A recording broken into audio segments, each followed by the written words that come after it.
to you in part by George Brazil. Guarantees the lowest price on a new AC system. Call George today. And by the UPS Store. Flyers, business cards, brochures, and more. We can print that. Back live at Chase Field on opening day for the 2013 Arizona Diamondbacks as Paul Goldschmidt and company get ready to take on the St. Louis Cardinals. Some, of course, opening day festivities, BB. That involved Brandon Webb, who just threw out the first pitch, and I think he threw a sinker again. Absolutely, a sanker. He calls it a sanker. And here's Aaron Hill getting his Silver Slugger Award from D-backs hitting coach Don Baylor. And this is quite an honor for any player because the award goes to the best offensive player at each position as voted on by the coaches and managers from both leagues. And you're not allowed to vote for your own guys. That really is quite an honor. That tells you how Aaron Hill stands out in the minds of other coaches and managers, and certainly with the offensive year he had last year, well-deserved Silver Slugger Award for Aaron Hill. 302 last season, 26 home runs, 44 doubles, 85 RBIs, a 360 on-base percentage, and he slugged .522. Those were career highs. We back the D-backs. We're all ready to get behind the Arizona Diamondbacks as they get ready to open up this long-awaited 2013 season. It's a sellout crowd here at Chase Field. The panels are open, the roof is open, and it's opening day. The 2013 season starts next. Left center fielder.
Nothing is better than opening day.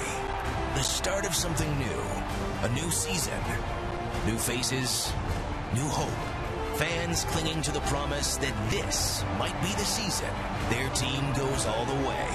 Aaron Hill drives with a left field. Every club starts with a clean slate, forgets last season, and looks forward to the 6-month marathon that will determine a champion.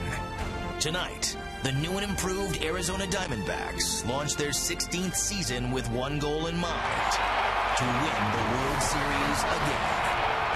Kirk Gibson and company made changes during the offseason and created a team that will play Diamondbacks baseball. Tough, gritty, determined, focused. For 162 games. And it is gone. On opening day, Diamondbacks ace Ian Kennedy will toe the rubber, looking to recapture the magic of 2011. The 2013 Major League Baseball season starts now on Fox Sports Arizona. The Lineup cards have been exchanged. Kirk Gibson, Mike Matheny meeting at home plate with the umpires, and we're set for the 2013 season here on Fox Sports Arizona. The Arizona Diamondbacks hosting the St. Louis Cardinals. Will play the first of 3 here tonight. Then there's an off day. Then it's on the road to Milwaukee. Adam Wainwright versus Ian Kennedy tonight. Everybody on their seat. Top step of the dugout. Place is packed, BB, and we're ready to go. Absolutely ready to go. This ballpark, I'll tell you what, when you fill it up with anxious fans like we have here tonight for opening night, no better venue in baseball. Fired up, ready to go. And here they come. The Diamondbacks take the field. Fireworks overhead. The roof is open. And there's Ian Kennedy for the 3rd time in his career. Ian Kennedy will be the opening day starter for these Arizona Diamondbacks. Has to be some butterflies out there right now. I don't care how many times you've taken the ball for opening day. When you run out to that mound as Ian Kennedy just did, turn around and look at a full house, fireworks going off behind him. Has to have a little bit of butterflies right now. The Diamondbacks have won their last 6 opening day games. Can they make it 7 here tonight against the St. Louis Cardinals? Kirk Gibson in his 4th season now as D-backs manager. They've been to the playoffs before with this group of coaches. They brought in some new players who they identify as guys ready to do the D-backs way, and we're ready to roll here in 2013 behind Ian Kennedy. See Ian Kennedy's numbers from last season. The wins went down a little bit, although that's a category that pitchers really have very little control over. See the opponent's batting average of .266. Tremendous strikeout to walk ratio. 3.4 strikeouts for every base on balls. You'll see him feature a 4-seam fastball, a cut fastball, a curve ball, and a straight changeup. And he'll be throwing, of course, to Miguel Montero. And as we said in the open, the Diamondbacks have spent the winter shoring up what looks like the offensive nucleus of this club for the foreseeable future. Paul Goldschmidt got a 5-year, $32 million extension over the weekend. Goldie at first base tonight. Aaron Hill is locked up here for the next 4 years, the Silver Slugger Award at second base last year. Cliff Pennington, the shortstop tonight, one of the new acquisitions over the offseason. The veteran presence out there at short. And of course, Martin Prado is here. He's locked up for the next 4 years as well. Jason Kubel is in left field tonight. Adam Eaton, of course, out with an injury. So A.J. Pollock is in center field. And Gerardo Parra is in right. We're set to go. The 2013 Arizona Diamondbacks season is underway. John Jay fouled it off down the left-hand side. Pollock in center tonight. There's A.J. And Gerardo Parra is in right.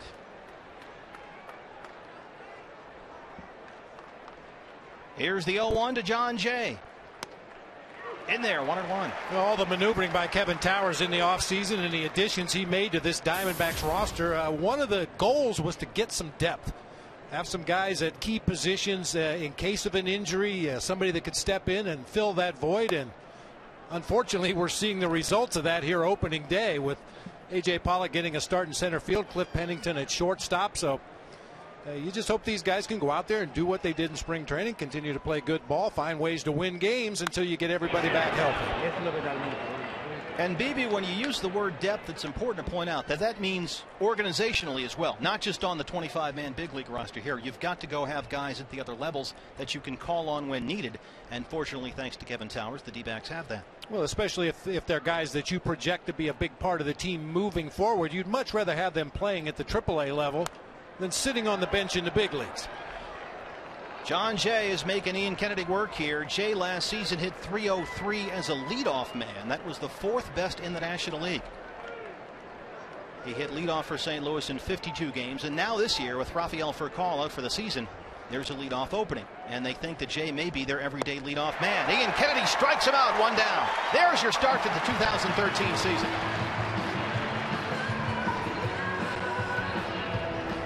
Here's the lineup for Mike Matheny's St. Louis Cardinals tonight. They've had some injuries as well, BB. Guys like David Freese are on the lineup. Carlos Beltran's a little banged up. Matt Holliday as well. And they're missing their closer, Jason Mott, for the time being. And, you know, they feel they have the depth to cover some injuries early in the season as well. Mike Matheny, they got within one game of the World Series last year, and he said when he met with the team at Jupiter, Florida, first meeting, our goal is to win the World Series, plain and simple. He was very matter of fact about it. Matt Carpenter steps in. I really think Mike Matheny is going to grow to be one of the best managers in the game. It was very apparent even as a player that he was a student of the game, really knew how to play the game, the mechanics, the nuts and bolts of a baseball game, and learned a little bit of something from every manager he played for, including Tony La Russa. Here's the 0-2 upstairs. Matt Carpenter last season, .294 in 114 games, 6 homers and 46 RBI. He was on base last year at a .365 clip that led all National League rookies. He's behind here, 1-2.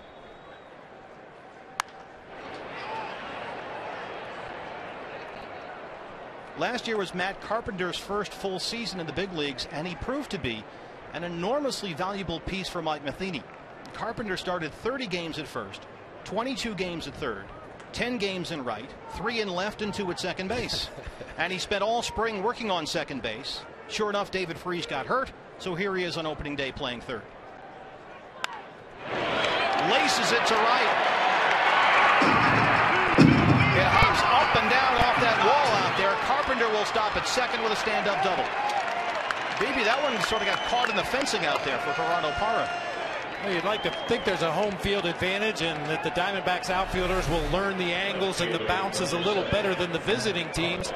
Carpenter taking advantage of an off-speed pitch that got into that danger zone to a left-handed hitter, down and in.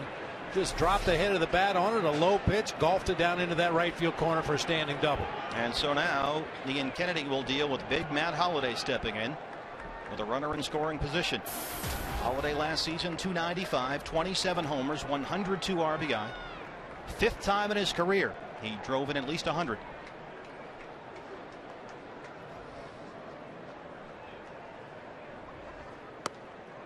In there. 0-1. That one sort of pinballed on Parra out there. Yeah, it hit that the bottom of the fence where there's a little bit of a lip or a ledge, and ricocheted straight up and hit the padding on top of the fence and then dropped back down again. Reminds me of my days playing pinball back in college. Pinball wizard.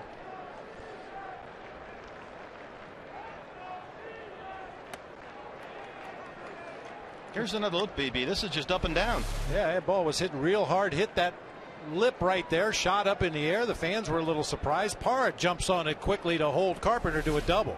It's one thing for it to carry him off the wall. It's another thing for the ball to roll up. Defying gravity out there.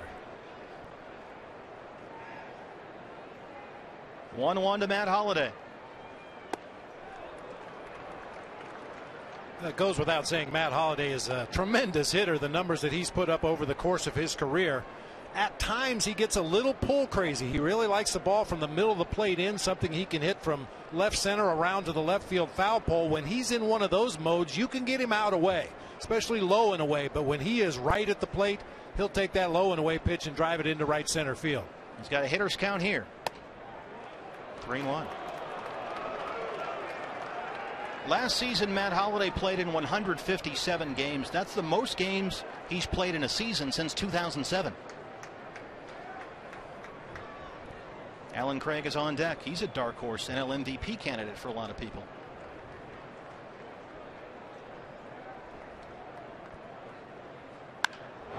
To the gap in left center. That'll get down and score a run. They wave Carpenter. Holliday into second. Back-to-back doubles has given the Cardinals a 1-0 lead.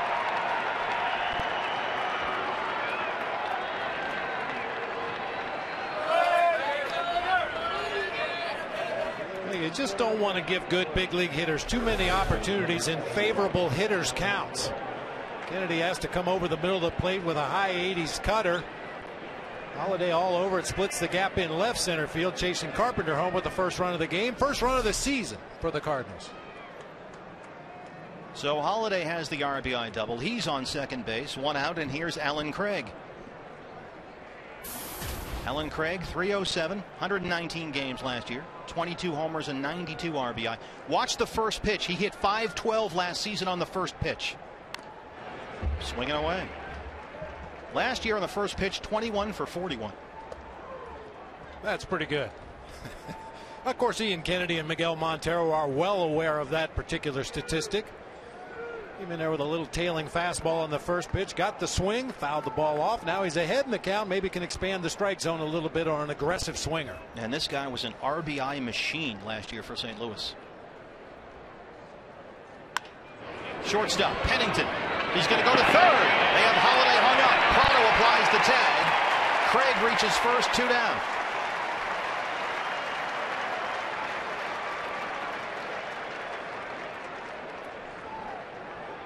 A base running mistake by Holiday right there. The rule of thumb is a ball hit right at you or to your right, you have to hold your ground. If the ball's hit to your left, it's probably safe to advance on to third base. That time Holiday runs into an easy out at third, hopefully snuffing the rally.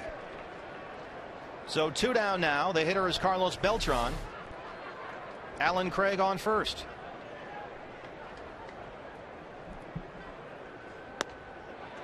(0-1). Beltran last season 269 in 151 games, 32 homers, 97 RBI. Started in right field for the National League in the All-Star game. You mentioned Beltran playing through an injury himself. You know, the game you used to play with your kids with the toes. This little piggy, well, his right this little piggy is broken, but he's playing right through it. Just as much pain as he can tolerate. Broken pinky toe on the right foot. He was hit in the foot by a pitch from Miami's Jacob Turner back in February. Went a full month without appearing in a spring game for the Cardinals. In fact, Beltran played in just 7 games for St. Louis this spring. Went 2 for 13. High in the air to right. Parra coming in.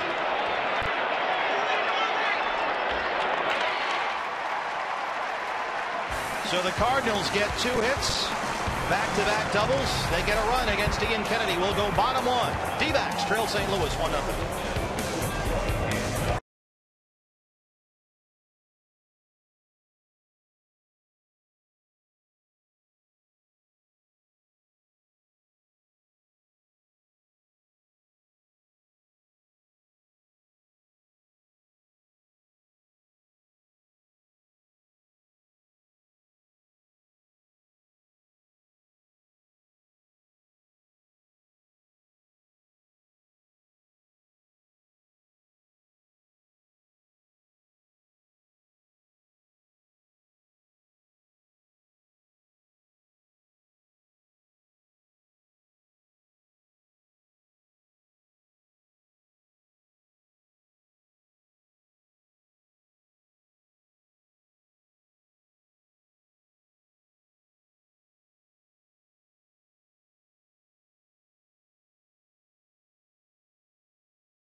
It's a 1-0 lead. And now the Diamondbacks ready to step in for the first time in this 2013 season.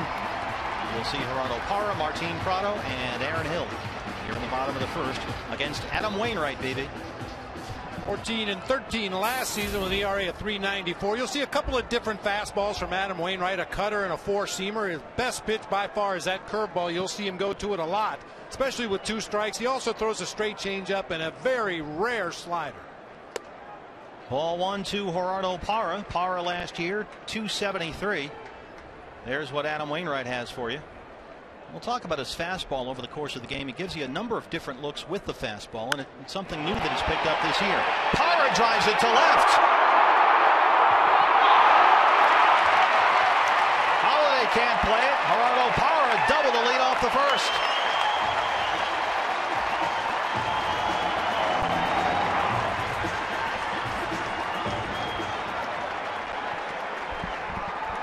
Teammates giving him a hard time, asking him where his power went. He bangs this one off the wall in left field over the head of Matt Holliday. Had some issues as he got out there near the barrier. Ball actually back over his head. He just fans on it. It hits the wall, bounces away. Good start. You see his teammates telling him, hit the weight room. Cliff Pennington having some fun at the top step of the dugout. And now here is Martin Prado, his first official at bat as an Arizona Diamondback. Well, Diamondbacks fans right away should get to know that Martin Prado will try to hit this ball to the right side.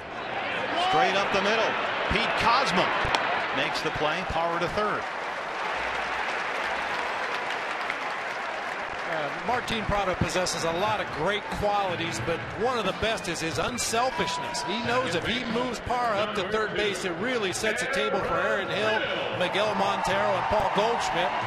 He's perfectly content to give up that out to move a teammate to third base with less than 2 outs. And you may not see the 450-foot home runs, but you're going to see fundamentally sound baseball and productive outs, and that's exactly what that was. And now there's a man on third, 1 out, and in steps the Silver Slugger winner, Aaron Hill. 302 last year, 26 and 85.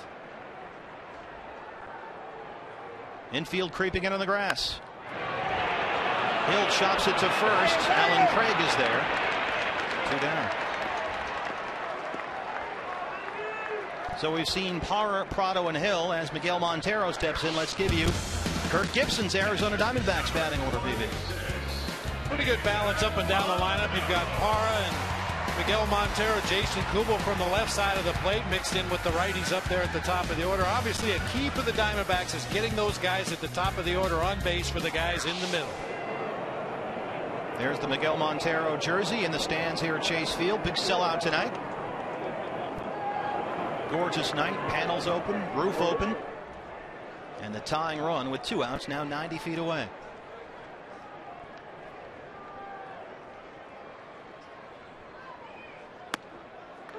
Oh and 1.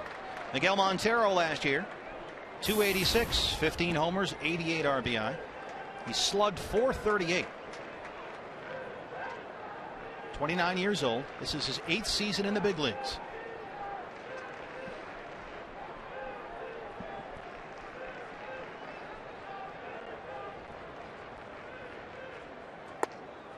One and one.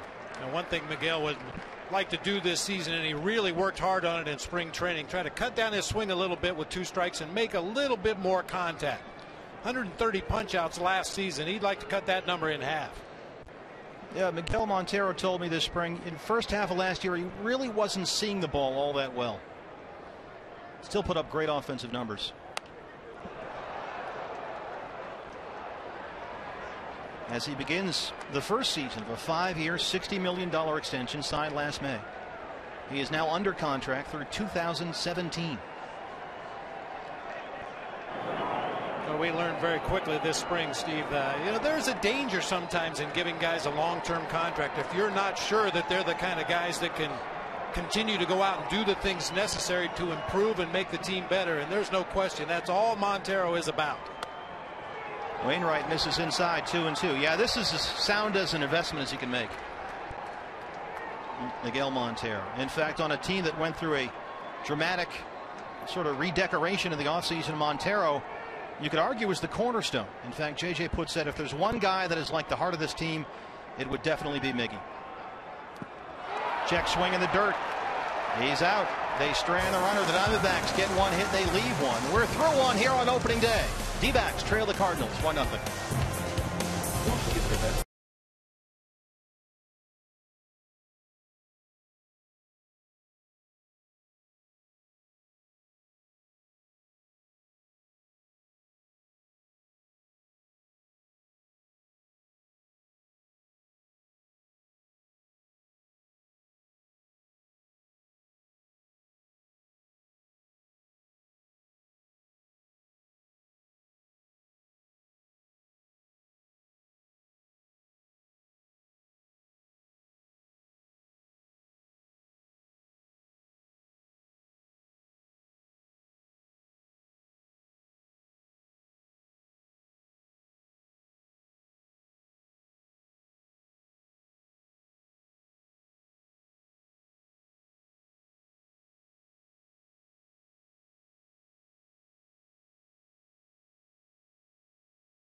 AT&T Twitter poll question, something new this year. We're going to do this once a game, and you got to get on the Twitter. What part of D-backs baseball are you most excited for this season? You can tweet your vote to Fox Sports AZ, hashtag with the D-backs batters, the D-backs bullpen, or the D-backs rotation. We'll have the results later on in the broadcast. I invite you to get on the Twitter, BB. I'm always asked, why aren't you on there? You got an iPad. I've got all the stuff. I just don't know how to use any of it. Technology in your hands could be a dangerous thing. I'm telling you. Sellout crowd here at Chase Field as Yadier Molina steps in. Here to lead off the second inning. Molina, Descalso, Cosma. 6, 7, and 8 in the Cardinal second. Well, a real good treat tonight for those of you who like catchers. Two of the best in the National League at every aspect, both offensively and defensively. Yadier Molina, always known as a good defensive catcher, but has really elevated his offense. Yeah, there's no question that last year was Yadier Molina's best offensive season, although he has now hit at least .293 in 4 of his last 5 seasons. Third time in the last 5 years he's been at .304 or better. Here's the 0-2. Struck him out. Second strikeout of the game for Ian Kennedy.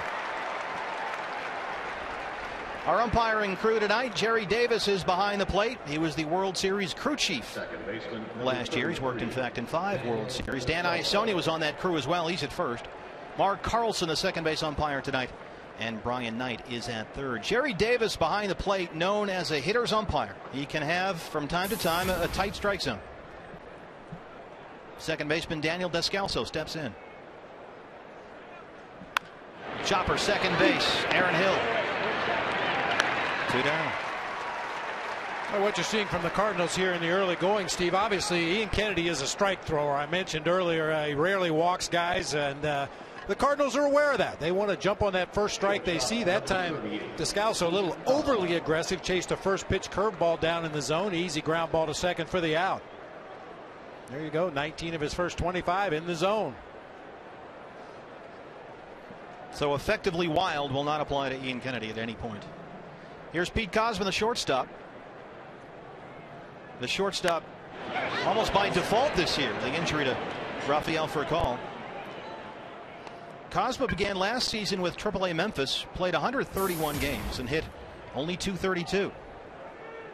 Furcal was injured on August 31st last year. Cosma came up and became the everyday guy, played 26 of the final 31 games. And he started 16 games as short for St. Louis. In the postseason, started all 13 games, hit just .214.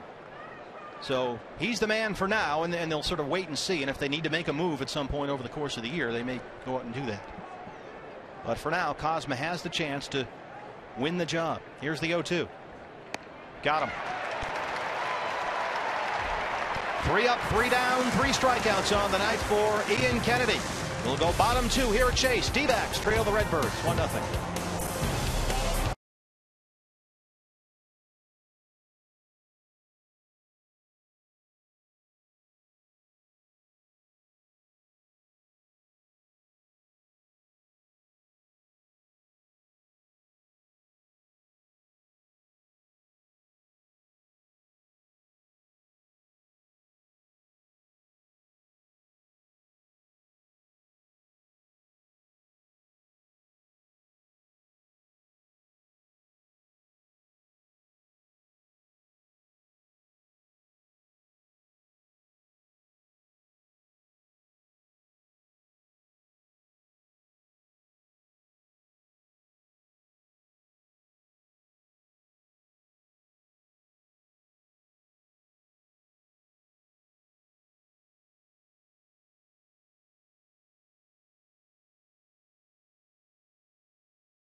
proud partner of the Arizona Diamondbacks. By Scottsdale Healthcare. Get back in the game with Scottsdale Healthcare Orthopedic Services. And by Gila River, proud partner of the Arizona Diamondbacks. Paul Goldschmidt set to lead off the Arizona's second inning here. April Fools. We're just kidding. We almost fell for it. Goldie, Kubel, Pollock. 5, 6, and 7 here in the D-backs second against Adam Wainwright. Matt Holliday's RBI double has given the Cardinals a 1-0 lead. Goldie behind 0-1. What a year he had. 286, 20 homers, and 82 RBI. He slugged .490. And over the weekend got a 5-year, $32 million extension from the D-backs. 1-1. I think those numbers that he was able to put up last year really just the tip of the iceberg. Steve, you and I know very well what a student of the game this guy is. Kevin Towers and Kirk Gibson and the staff recognized that. They locked him up for the next 5 years. This is definitely the kind of guy you build a team around. And Goldschmidt had an excellent spring. 29 games, hit .403, 2 homers and 14 RBI. He also walked 10 times. His spring training on base percentage was .479. He was on base all spring long. Thought about it, able to hold up, and it's 2-2.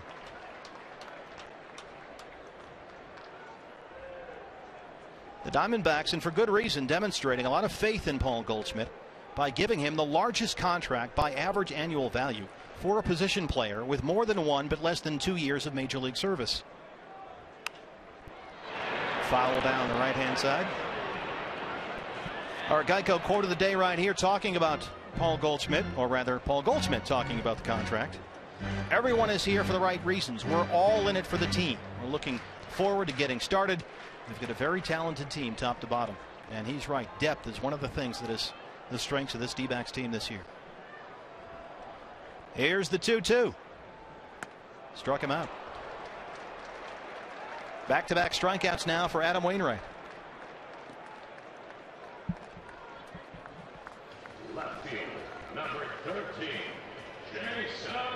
I mentioned earlier that Wainwright likes to go to that curveball with 2 strikes. He threw it 42% of the time last year in 2 strike counts. There's no doubt that's his strikeout pitch, but as he showed right there to Paul Goldschmidt, he can reach back and get a little extra on that fastball if he needs to. Here's Jason Kubel. 1-0. Kubel last year, his first with the D-backs, 253, 30 homers, and 90 RBI. He's a key guy, BB, in this lineup with his left-hand power. No question about it. Especially in this ballpark. Fly balls tend to end up in the seats, and Jason Kubel very much a fly ball hitter. Took a fly ball swing at that one. We saw him hit a home run here on Friday night against Bronson Arroyo, the Reds. Yeah, just landed a few minutes ago. That was a sky shot, an elevator shaft shot to right field.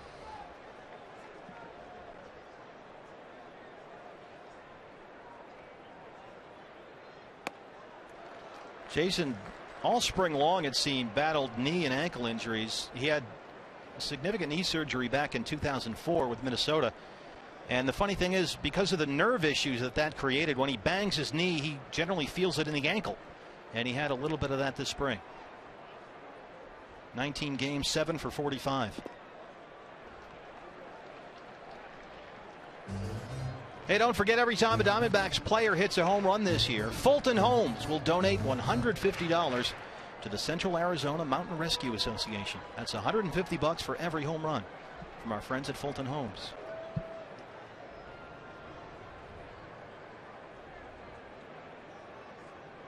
Two now. He's running full. BB, when you were the manager here, did the pitchers like to have the roof open or closed? They like to have the roof closed. Speaking of home runs. Yeah, I think the general consensus among the guys that pitch half their games here are they want the roof.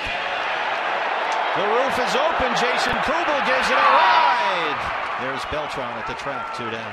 Just to finish that thought, the pitchers want the panels closed, the roof closed. I'm sure the numbers would probably bear that out, but I think just local knowledge. The pitchers watching batting practice with the roof open, with the roof closed, they see how it carries, and if given their choice, I think they would all have everything hermetically sealed.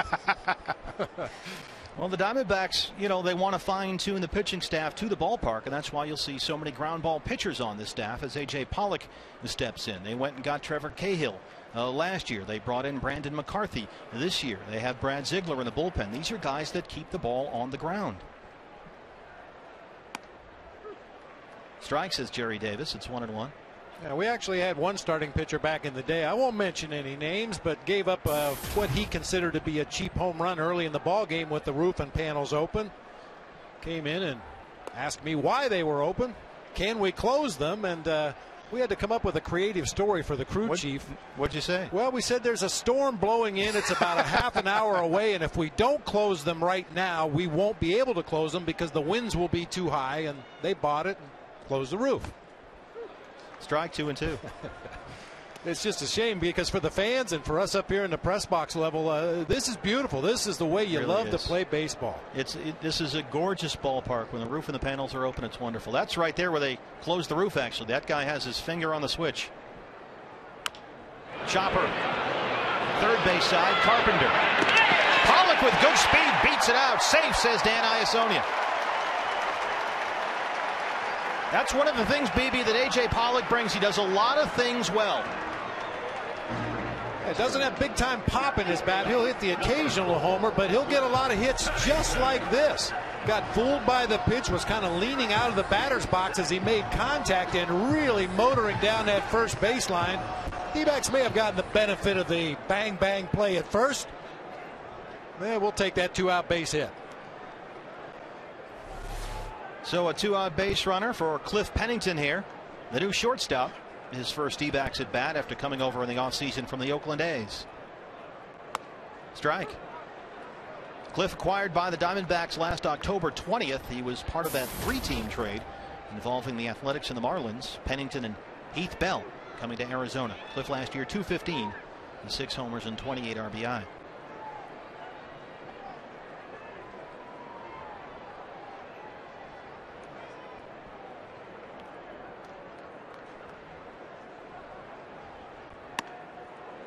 Wainwright misses inside there, 1-1. Kirk Gibson likes Cliff Pennington for his versatility and his work ethic. In fact, Gibby said that Pennington reminds him of a young Willie Bloomquist. I'm sure Willie would appreciate that. He says Cliff is going to get a lot of playing time this year. He can do a lot of things in the middle infield. Is Willie already that old? I'm not going to ask him about it. Here's the 1-1. Pollock holds it first. Pennington off the fist. Cosman's there. That ends the inning. The D-backs get one, they leave one. We're through 2. They trail the Cardinals 1-0. When we come back, Brandon Webb, former Diamondback great, talks to Todd Walsh.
Todd Walsh back here at Chase Field, and look who we have bumped into throwing out the ceremonial first pitch on opening day. Brandon Webb. First of all, I saw you with Gonzo. You were warming up, getting loose.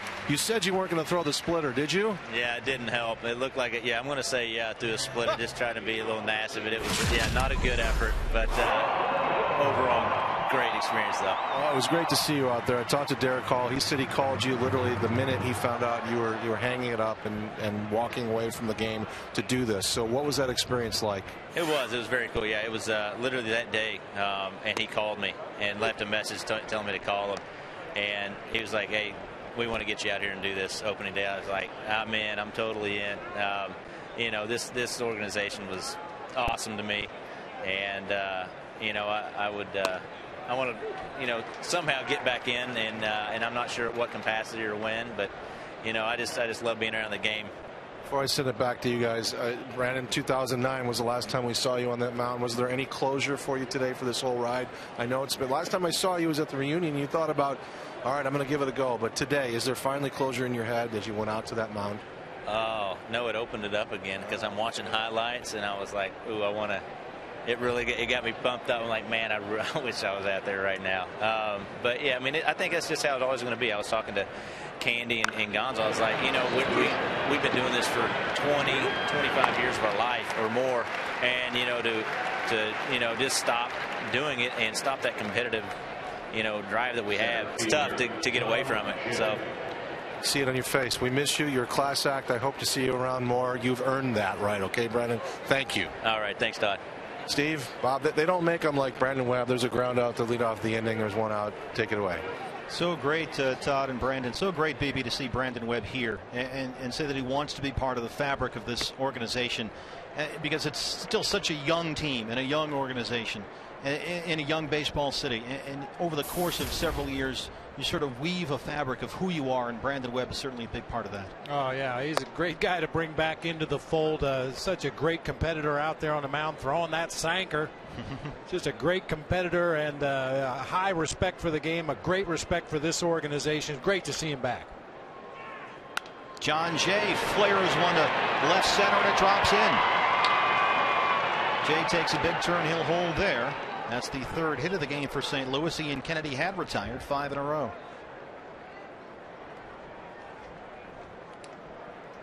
Not a lot of speed in this Cardinals lineup. Mike Matheny, unlike Whitey Herzog, the former Cardinal manager, doesn't have a lot of jackrabbits. John Jay, however, is one guy who can steal a base. 19 last season, was caught 7 times. There's the infield position for you as Matt Carpenter, the third baseman, steps in. Carpenter doubled back in the first. Later came in and scored on a Matt Holliday double. That's where we are, 1-0. The plan this year was for Carpenter to be the second baseman, but with all the injuries and given Carpenter's versatility with a glove, he's at third. His focus this spring, however, was all second base.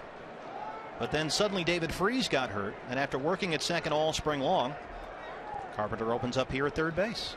And when Freese comes back, you imagine that Carpenter will go to second and Descalso will be utility man off the bench. Kennedy steps off. That's been a trademark of Cardinals teams going back to Tony La Russa's day. Tony always liked to have 2 or 3 or 4 players who could play multiple positions, and Mike Matheny apparently adheres to the same rule. He likes those guys that can play all over the field, swing the bat a little bit. 0-1. Let's see if they can turn it. Hill, Pennington, Goldie. 4-6-3, and the D-backs are out of the inning. Arizona rolls one over. Aaron Hill, Cliff Pennington, Paul Goldschmidt. We'll go bottom 3. D-backs trail the Cardinals 1-0.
Bottom three now. D-backs trail the Cardinals 1-0. Here comes Ian Kennedy up to bat. And BB, he's really settled in nicely here. Look at that, a 21-pitch first inning, then 7 in the second and 9 in the third. Yeah, really nice job. We mentioned early on how aggressive the Cardinals hitters have been in this ball game, and Kennedy tried to pitch away from that contact in the first. It cost him a 21-pitch inning, but much more aggressive in the strike zone in the second and third inning. Kennedy, Parra, Prado here, 9-1-2 in the D-backs third. Trailing 1-0. Matt Holliday's RBI double is the only run of the game so far. That back in the first inning. How about this? Normally when we talk about a pitcher, we talk about his pitching statistics and what he does best out there on the mound. But for Ian Kennedy, since 2010, as a hitter, has drawn 22 walks. Ground ball to short. Pete Kozma. Scoop there by Alan Craig, one down. I mean, it's rare you talk about a pitcher who shows great patience at the plate, but Ian Kennedy's got a pretty good eye for the strike zone, not only as a pitcher, but as a hitter as well. Well, they come out here and hit it as a group. They were the first group out here today, all the pitchers, once they wheel all the equipment out on the field. Now the pitchers go out there and hit collectively, and there's a lot of trash talk. Oh, yeah. What a night here. Full house at Chase Field. Just conditions couldn't be better. Perfect night. Gerardo Parra now. Parra doubled back in the first. Gerardo coming off a great spring, hit .293 in 21 games. 3 homers and 15 RBIs. 0-1. Parra this spring, BB, slugged .534. I mean, he came back from the World Baseball Classic and he was making some noise.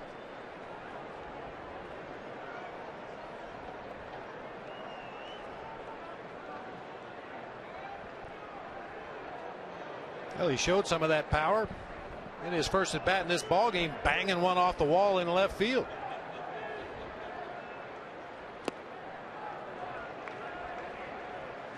I think it's a little surprising for a guy of his stature to be able to drive the ball the way he does, but it's all about bat speed. He has that ability to wait a long time before committing to the pitch and then really drives the bat through the hitting zone. Right back at Wainwright. They get the out at first. Now how's Adam Wainwright? It looked like he deflected it, BB, with a glove. And he signaled back to the dugout, in fact. Mike Matheny is on the top step, and now here they come. He flapped his glove toward the dugout, which may be an indicator of I'm okay. I was able to block it. Yep, hit the glove. Just self-defense out there on the mound. That ball was hit like a bullet right back through the mound. And John Mozeliak, the GM, is 2 booths down from us. And remember, they just, and I mean just the other day, gave Adam Wainwright $97.5 million. And there's Brandon McCarthy, who went through that incident last year. Well aware of what that looks like, yeah.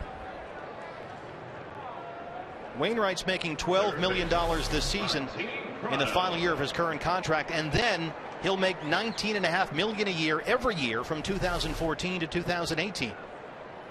Very fortunate to get the leather up that time. Looked like that line drive was headed for his right shoulder until he was able to get the glove up and knock it down. Here's Prado, grounded to short his first time up. 0-1.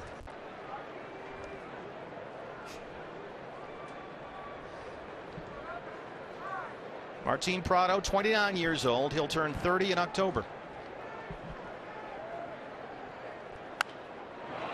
In the air. Descalso at second. 3 up, 3 down for the D-backs. We're through 3. They trail the Cardinals 1-0 on opening day.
Welcome back to a sold-out Chase Field where the Arizona Diamondbacks are taking on the St. Louis Cardinals.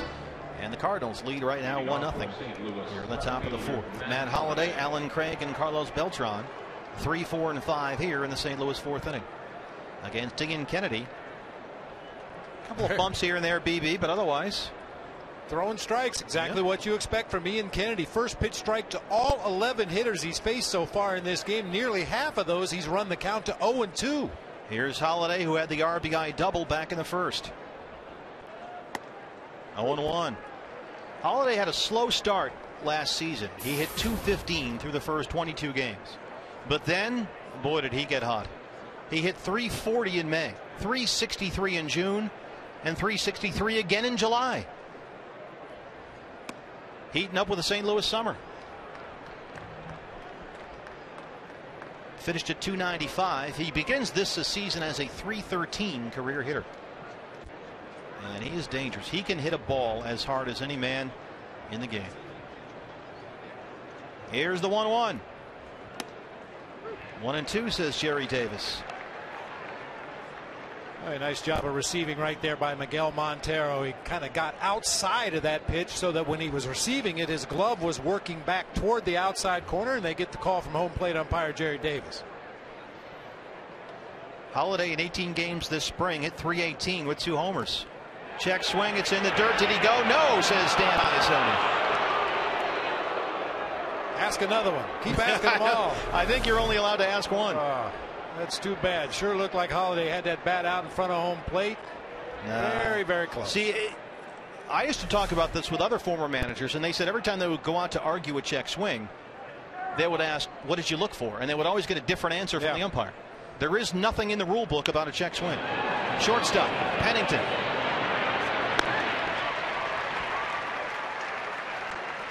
Basically, that's another instance where you're asking the umpire to judge intent. And there's no replay on that. Nope. You just hope they're paying attention, you know?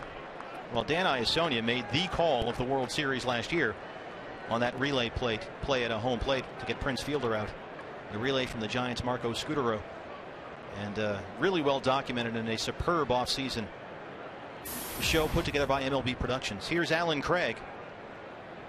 Reached in a fielder's choice his last time up.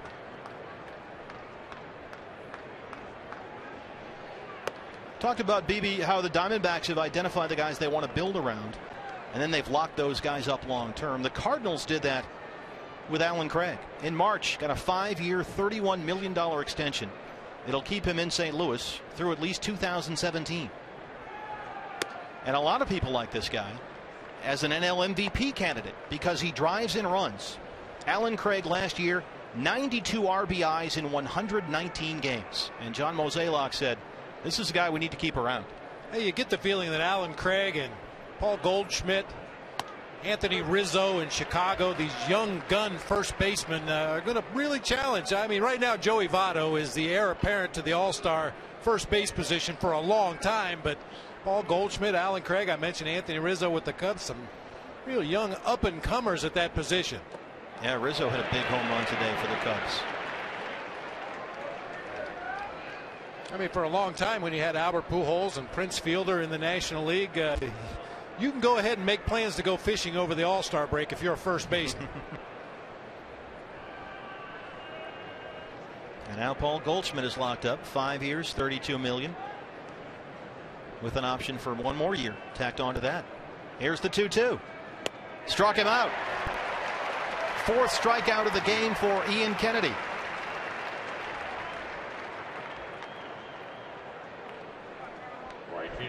Great changeup that time from Ian Kennedy. Really pulled the string. Tremendous arm action on that changeup. Looks very similar to his fastball to a hitter. Oof. And you can see the bottom just falls out as it gets into the hitting zone. About 10 miles per hour slower than his fastball, but the arm speed, the body language, everything says fastball. Carlos Beltran takes a strike. He fly to right his first time up. 7 at-bats last season for Beltran against Ian Kennedy. I guess it's either penthouse or outhouse. He hit 2 home runs, but he struck out 5 times. Sometimes it's like that, all or nothing.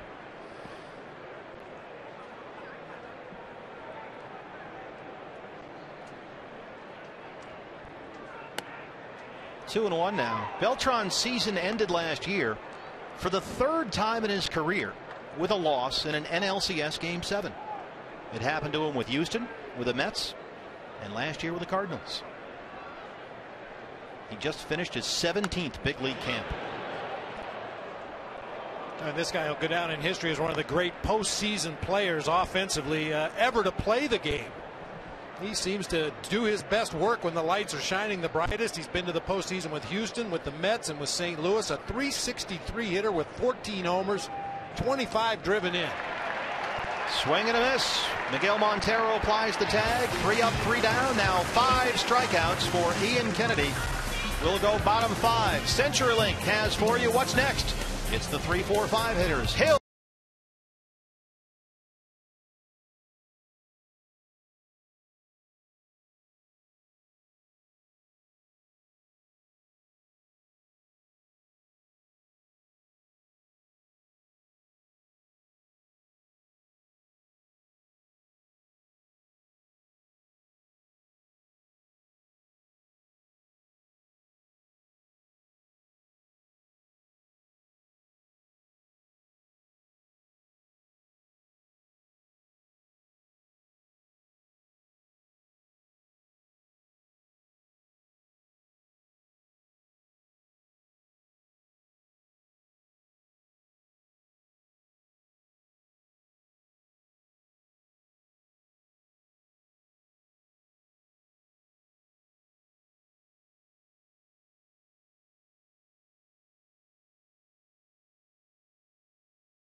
Hey, baseball is back, and there's no better time to become a season ticket holder. Choose the ticket plan that's right for you. You can buy a full season, half, or choose from weekend and series plans. You'll enjoy all the benefits of being a season ticket holder, and that means lots of things like early entry into Chase Field, exclusive events with players and coaches. Learn how to be. Look at that. Getting after the food is great. We'll show you how to eat the food here. Call now to learn more. 602 snacks. 602-462-4600. Log on to dbacks.com. That's a big sandwich. That's a big league sandwich. I think we need a napkin down in section 10 down there. A napkin or a drop cloth. The food is great here. One more reason to become a season ticket holder. Can we get a napkin down there? Oh, there you go. See, you got to grab a whole bunch of them. Other side. Sellout crowd here. Here's the 2-0 to Aaron Hill. Third base. Carpenter spinning. A little double clutch BB, but he makes the play in time. 1 down. Now, on a hard hit ball like that, Carpenter knew he had enough time to set his feet, make sure he had a real good grip on the baseball. Carpenter has a strong arm from that left side of the infield, and as I said, a sharp 2-hopper to his left. Had plenty of time to throw across to get Aaron Hill. There's Matt Carpenter, as we said, played second base all spring long as they try to get his bat into the lineup. But with David Freese injured, here he is at third base. Here's Miguel Montero, struck out in his first at bat. He's 0 for 1.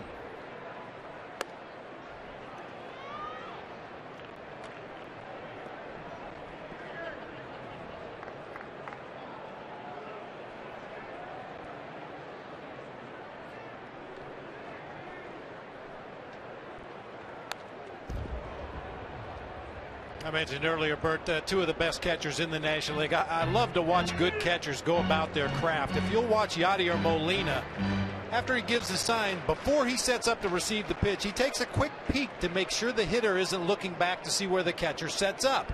Montero does the same thing, but Molina's been doing it for a long time. Now, that time he checked the third base coach.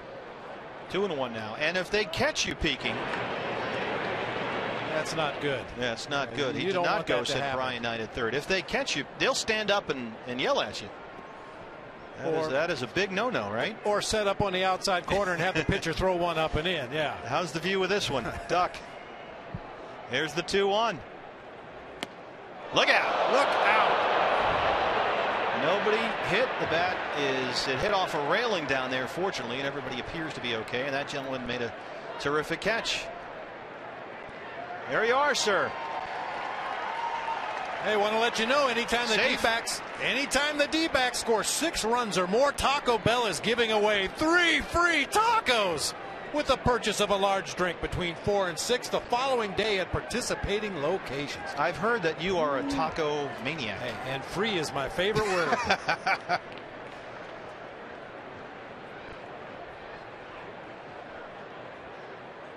Montero in there with a 2-2 count. 1 away here in the 4th.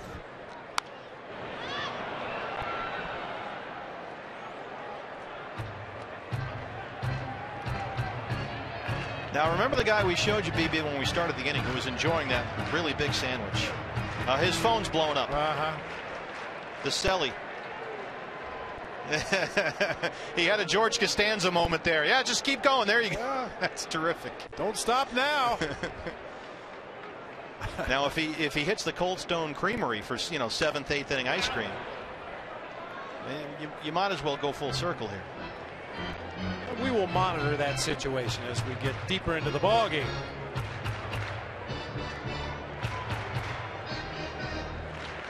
From the Hungry Hill Sandwich Shop here at the ballpark. Oh, don't want to miss that. It's never too early for an icy here in Arizona. Now, there were some opening days today around baseball where you probably wouldn't want to eat an icy because there was ice on the field. There's the Cold Stone. That's what I like. That's good stuff. Yeah, we got snowed out one day at Salt River. Hailed out another day. Here's the 2-2. Miggy shoots it down the field. 1-out single for Miguel Montero.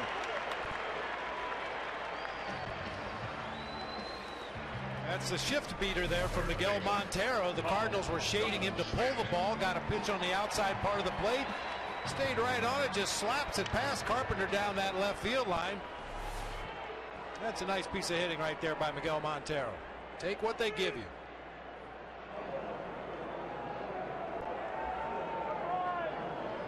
So a chance now for Paul Goldschmidt.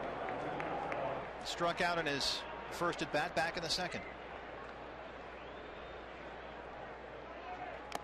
Big swing and a miss.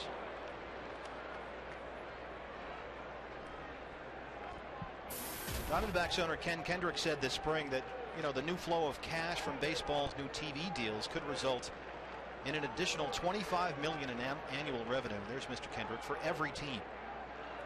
And he said you can choose to invest that money in multiple year deals now before that wave of money spreads out all over baseball. Goldie high in the air to right. And it's out of play. You can invest that money now. I mean, baseball from a financial standpoint has never been healthier. In advance of the wave of money where all the clubs will begin to perhaps spend more, whether it's signing big name free agents on the open market or investing, like so many are now, in keeping their own guys that they've developed. And that's what the D-backs did with Paul Goldschmidt, Aaron Hill, Martin Prado as well. Whether you go and get guys in trades or via free agency, you can really use those to supplement your core group that you've scouted, drafted, and developed.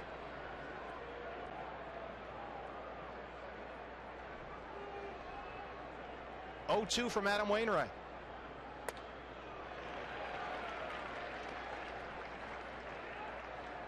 Goldie got off to a slow start last season, hit .218 through his first 27 games. And that's something that may have derailed other young guys, but this is a very focused and extremely hard-working young man. And after those first 27 games, rest of the way he hit .303. 0-2 fastball up in the zone, probably come right back with a curveball. There it is, down low. Opening day last year for Paul Goldschmidt. He did what he does, homer off Tim Lincecum.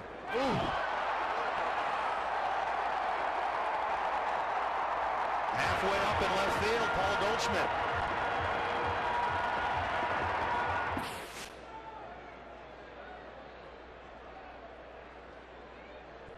We'll see if he's got another opening day home run swing here tonight. 2-2 now. Base hit to left, it gets down. D-backs back-to-back singles here. 2 on and 1 out for Jason Kubel.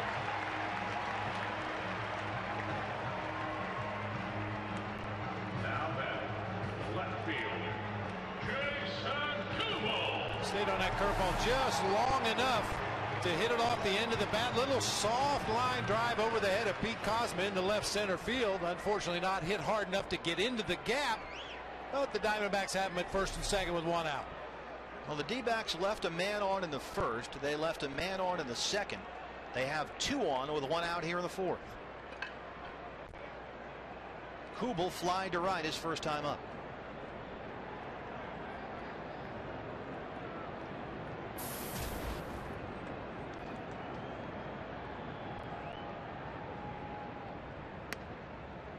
Oh, 1.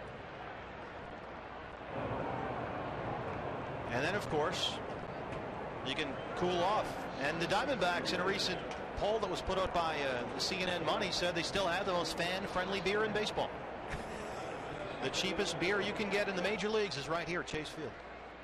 Gotta have something to wash that sandwich down with. Kubel down quickly here, 0-2.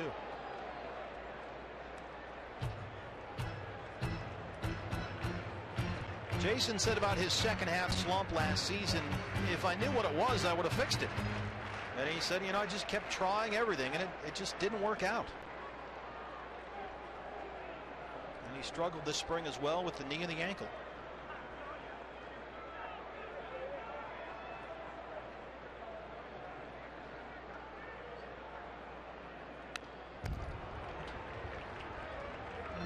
Well, you know, Bert, baseball players want to be rock stars. Rock stars want to be baseball players. John Fogerty in the house tonight. Good to see him out here at the ballpark. Big baseball fan. Put me in, coach. I don't think you can go to any ballpark in America and not hear that song. Because it's great. It's a mood setter, sets the tone. Another 0-2 here.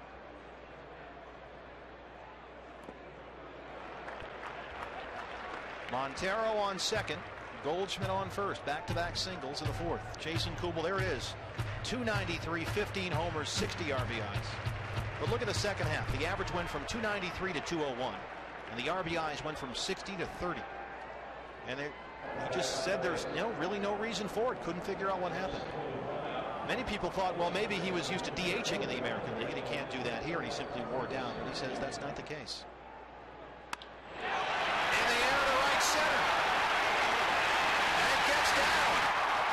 Here comes Montero. This will tie the game. They hold Goldschmidt at third. RBI double for Jason Kubel, and it's 1-1.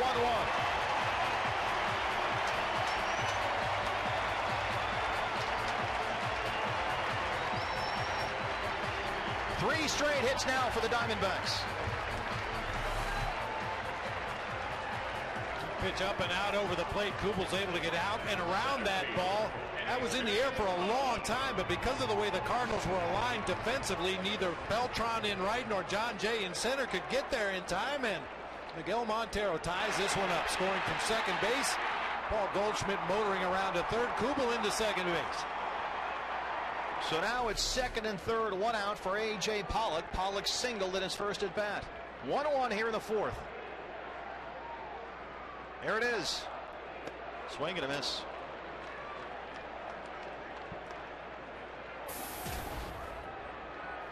Last year, A.J. 247 in 31 games, 2 homers, 8 RBI. He had one of those yo-yo seasons that some young guys go through trying to break into the big leagues. 5 different stints with the big league club last year. And that's really got to be hard. Here's the 0-1. 1-1.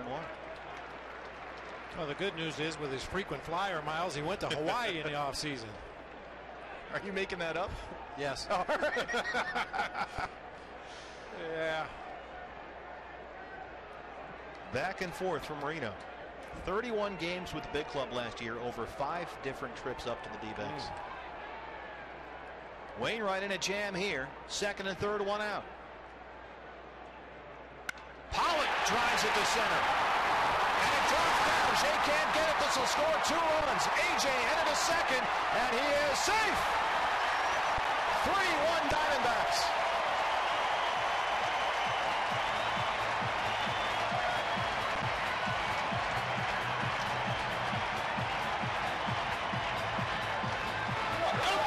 That's 4 straight hits, Bob Brenly. Now Wainwright making some mistakes up over the heart of the plate. Another pitch, belt high, right down the middle. Pollock with that abbreviated short swing drives that ball into center. Nice effort by John Jay for the shoestring catch, but he's unable to come up with it. And Pollock with a couple of RBIs on that smash to center field. So AJ now 2 for 2 with 2 RBIs, and here's Cliff Pennington.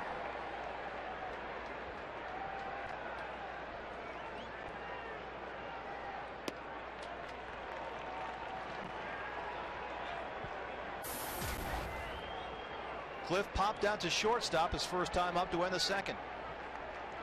4 straight hits. 3 runs are in. Foul ball. Just missed another RBI there. You know, we've heard it said many times, Bert, that hitting is contagious. But I think more than hitting being contagious, you take advantage of a pitcher who's making mistakes out there on the mound. We know how good Adam Wainwright can be, and for whatever reason, making a lot of mistakes this inning up over the heart of the plate, and the Diamondbacks are taking advantage. Mike Matheny still has the bullpen quiet, only the 4th inning. Pollock on second for Cliff Pennington. In there, 1-2. Cliff Pennington, born in Corpus Christi, Texas, went to high school there before becoming a Texas A&M Aggie. He hit .345 in 3 seasons in College Station. Drafted by Oakland, he was a first-round pick in 2005, the 21st player selected overall. A good emergency swing right there. We're going to take a look at these last couple of base hits that Adam Wainwright has given up. That ball belt high up and out over the plate to Kubel first of all, and then comes right back to Pollock and makes the same mistake up over the heart of the plate. Good hitters don't miss those. That's what you like to see. They're taking advantage of those opportunities. They didn't miss when they had the chance. Pennington behind here, 1-2. Laced to right field. Cliff Pennington is the only switch hitter on the D-backs big league roster. Nice catch there, sir. And that's what we like to see. Excellent job. Terrific job. Through last season career, Pennington versus lefties, 237. Against righties, as he is here, 253.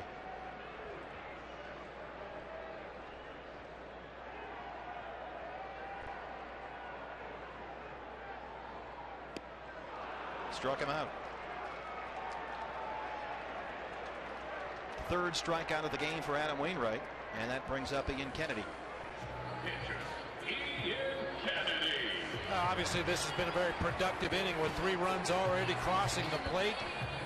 4 base hits in a row before that strikeout by Pennington, but equally as important, you get Ian Kennedy to the plate here in the 4th inning. Get his at bat out of the way. Hopefully he can do something, but at worst you roll around to the top of the order leading off the bottom half of the 5th. That's what they call clearing the pitcher, right? Yep. And there's been a lot of discussion, BB, as we play interleague games now every day over the course of the season. There's always at least one interleague series now that you have 15 teams in each league. That if that's going to be the case, they need to decide about a National League DH and even things up. And that's become a hot topic this offseason, and you'll probably hear a lot of discussion about that over the course of the year.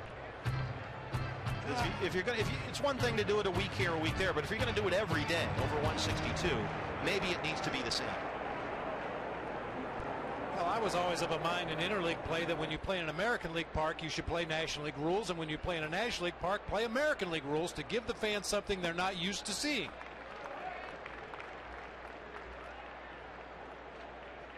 And there's been the discussion that managing in the American League is actually a little bit harder, because then you really do have to think a little more carefully about when to remove your pitcher, whereas when to pinch hit for the pitcher in the National League, usually the situation dictates that for you.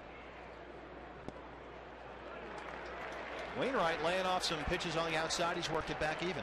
What do you think about that, eh? I think it's a much tougher game to manage with the pitchers hitting. I mean, those are some real tough decisions to make in the 5th and 6th inning of a close ball game. Your pitcher may be starting to show some signs of losing effectiveness. You have to take into consideration the status of your bullpen. Can I go to the bullpen this early in a ball game? Kennedy looks at strike 3, 4th strikeout of the game for Adam Wainwright. But the Diamondbacks get 4 straight hits. They bring in 3 runs. Montero singles, Goldschmidt singles, Kubel doubles, and Pollock doubles. We're through 4. It's 3-1 Diamondbacks.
Arizona Diamondbacks baseball is brought to you in part by CenturyLink, your link to what's next, and by Jack in the Box.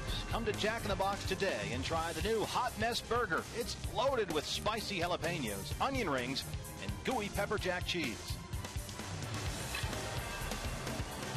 Back at Chase Field on opening night. Twisted by the pool, D-backs get 3 in the 4th, and they lead the Cardinals here to 3-1. Diamondbacks playing the St. Louis Cardinals. Fun times at the old Ram Trucks pool. I mean, this is a great place to watch a game, baby. We're going to do a game from out there, right? The pool game. And I heard you're going in the pool. Why not? Look at this. You never know what's going to happen when you go out there. This is just Gerardo Parra having some fun in the last half inning. Give it to a kid. Nice going. Watch out for Yadier Molina. He's a big first pitch swinger. Hit 380 on the first pitch last year. Looks at a strike. Molina struck out back in the 2nd against Ian Kennedy, who, BB, you have to say, has really settled in nicely here after giving up those back-to-back doubles in the 1st inning. Yeah, he's been very efficient after that 21-pitch first inning, just cruising along, hitting his spots, making quality pitches. Even when the Cardinals have made contact since that 1st inning, it's been very soft, weak contact, putting the ball in play right at one of the defenders. Foul back. Molina quickly down 0-2. Last season, these guys will be back there just about every single night. There they are, Miguel Montero and Yadier Molina. And you throw A.J. Ellis in there as well, a workhorse behind the plate, but those 2 guys at the top figure to do that for a long time. Blocked by Miggy back there. Well, that's such a comfort for a pitcher to know that In an 0-2 count, if I want to bounce a pitch in the dirt, I know my catcher's going to keep that ball in front. Yadier Molina, of course, comes from the famous catching Molina family from Puerto Rico. Yadier's the baby after Benji and Jose. Struck him out. Ian Kennedy has struck out 6. Well, when you think about a strikeout pitcher, normally you think overwhelming fastball or a nasty curveball, but Ian Kennedy's recorded most of these strikeouts with that devastating straight changeup I talked about earlier with the great arm speed. Everything looks like a fastball to the hitter, way out in front of that pitch. Daniel Descalso grounded to second his first time up. Over the last 2 seasons, no National League pitcher has won more games or made more starts than Ian Kennedy.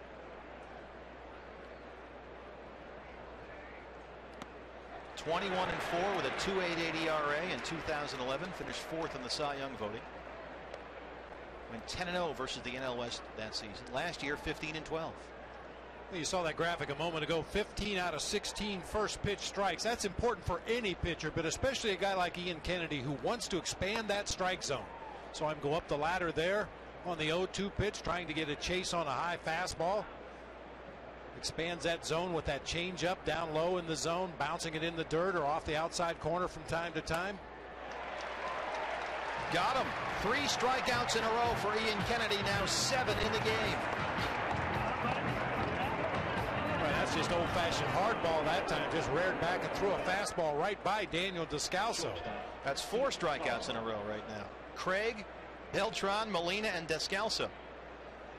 It's not exactly Scruffy McScrufferson that's coming up there for the Cardinals. These are really good hitters he's striking out. Here's Pete Kozma. Kozma struck out his last at bat. There's another first pitch strike. Pete Kozma, 24 years old. He'll turn 25 in just a few days, April 11th. Had a good spring, hit .359 in 22 games, 3 homers and 15 RBI.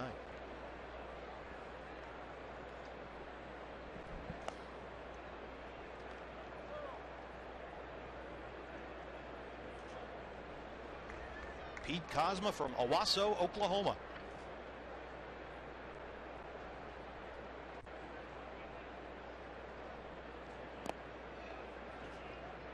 He hit .522 and struck out 5 times all season long as a high school senior in Owasso.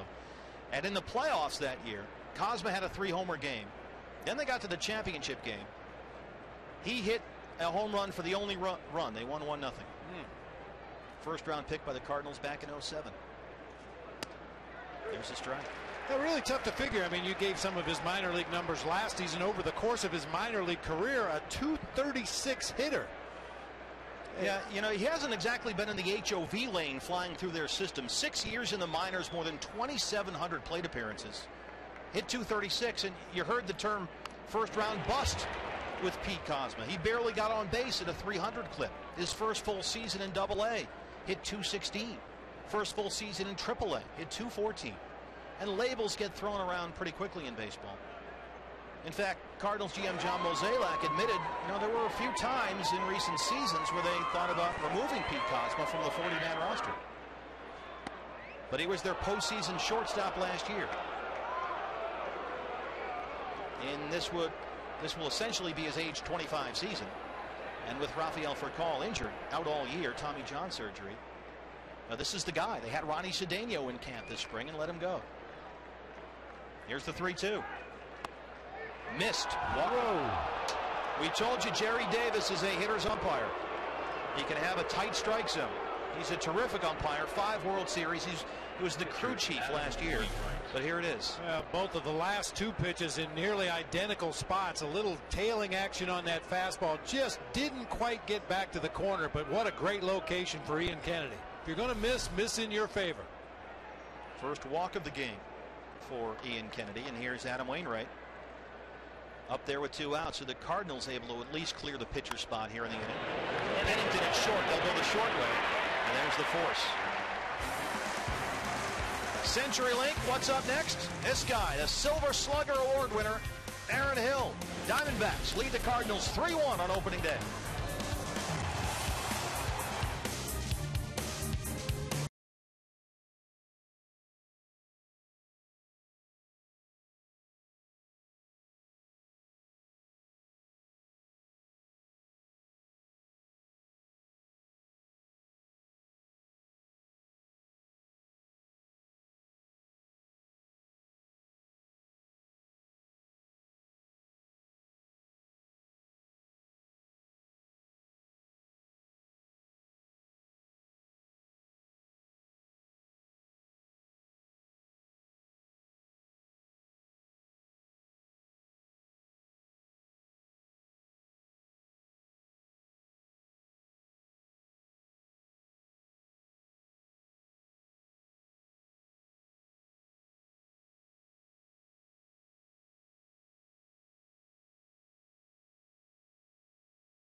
Arizona Diamondbacks and Fox Sports Arizona are teaming up to celebrate 75 years of the March of Dimes and Healthy Babies.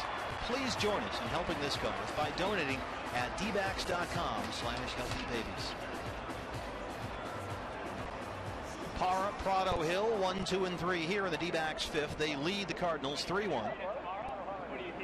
Third time through the lineup for the Diamondbacks, and you're well aware of this, Bert, but we keep stats on everything in Major League Baseball, and teams facing a starter for the third time. The Diamondbacks were third in the National League last year with a team batting average of 300 in that third time through the lineup.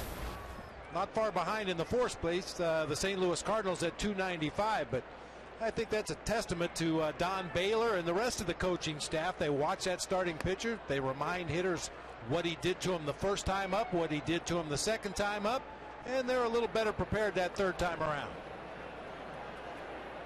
Here's the man they call Groove, hitting coach Don Baylor. Adam Wainwright has rediscovered it in a sense his four-seam fastball. It was a pitch that he essentially threw out while he was in Double-A. Since he's been in the major leagues, he had thrown exactly, he says, 2 four-seam fastballs over the entire career.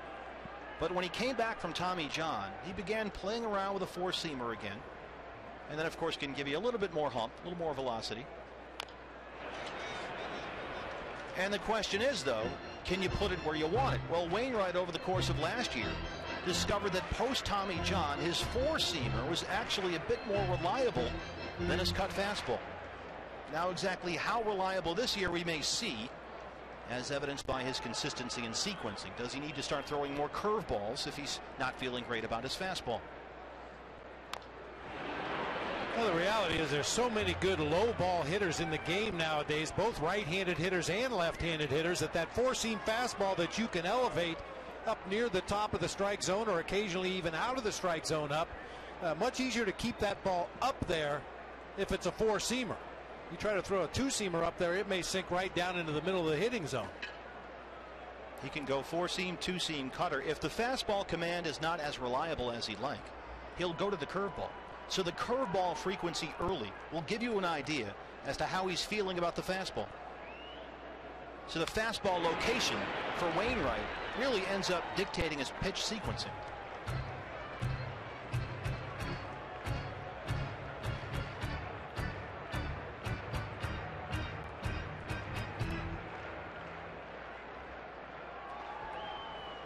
Parra hanging in here with a 1-2 count. Cardinals got 1 in the first, D-backs 3 in the fourth. Here's a base hit to center. Gerardo Parra. He's 2 for 3. Double and a single. Good at bat that time by Parra. A lot of breaking balls. He was able to foul him off, stay in that batter's box until he gets a fastball once again up, held high, middle of the plate. Parra lining it right back up the middle of the field. Really got to tip your cap to these Diamondbacks hitters, as you mentioned last inning, for taking advantage of Wainwright mistakes. He's usually not going to make very many over the course of the ball game. You better be ready to hit him when he does. Up to 78 pitches now, with no outs in the fifth and a man on. Here's Prado. Martin grounded out in the first, popped up to second, back in the third. He's 0 for 2. And Prado, BB, has had something of a slow spring. Played 20 spring training games for the D-backs, hit .214, went 12 for 56. I can think of at least a half a dozen at bats, however, in spring training that we saw Martin Prado do exactly what he did in his first at bat tonight. Give himself up to move a runner into scoring position for the guys hitting behind him. There goes Parra. Here's the throw. They got him. Second base umpire Mark Carlson, 1 away. We saw, BB, the D-backs be extremely aggressive all spring long, and now they're running on Yadier Molina. Well, and Adam Wainwright only gave up 2 stolen bases all year last year when he was on the mound. Molina threw out 46%, as good as they come in this game, throwing out runners. Quick feet. I mean, he has a very strong arm, no doubt about that, but he gets his body into a throwing position so quickly. 2-0 now. 2-1. That's just a low percentage attempt, but with the 2-run lead in the ball game, we know Kirk Gibson likes to push the envelope. He likes to force the defense. That's part of what they want to be here. The Diamondback way, they want to be aggressive. Prado drives it to right center field. gets down. Stand-up double for Martin Prado.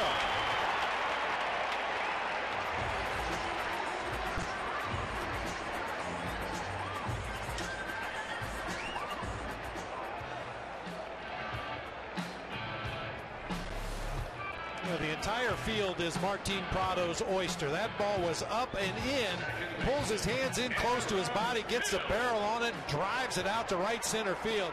I tell you, Bert, there was a day not too long ago that Carlos Beltran would have run that ball down. It was in the air for a long time to right center. We saw another one earlier in the ball game that dropped. Just doesn't seem to be running anywhere near what he's capable of doing. Of course, with that injured pinky toe, it's fractured actually. Here's Aaron Hill 0 for 2. Now here's where it can bite you, BB, if you're going to be super aggressive like they are. It would have been nice to have Gerardo Parra on base there, clearly. Yeah, possibly scores on that ball. At worst, you'd have runners at second and third with nobody out in the inning for the guys in the middle of the order, but I think we're going to see it all year. Here's the 0-1. 0-2. Aaron Hill had a tremendous spring. Played 20 games, hit .385 with a homer and 13 RBI. Had 6 doubles.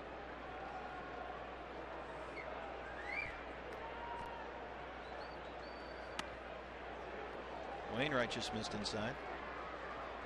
Bert, you were over at the complex a lot more than I was this spring, but a very common sight if you got over there early was the first thing you would do is hear somebody hitting in the batting cage. As you got a little bit closer, it was usually Aaron Hill. And Paul Goldschmidt. Yeah. Those guys were joined at the hip all spring long, and they really, really work hard. Broken bat up the middle. Descalso with a nice play that Craig can't handle. Here comes the run. 4-1 D-backs.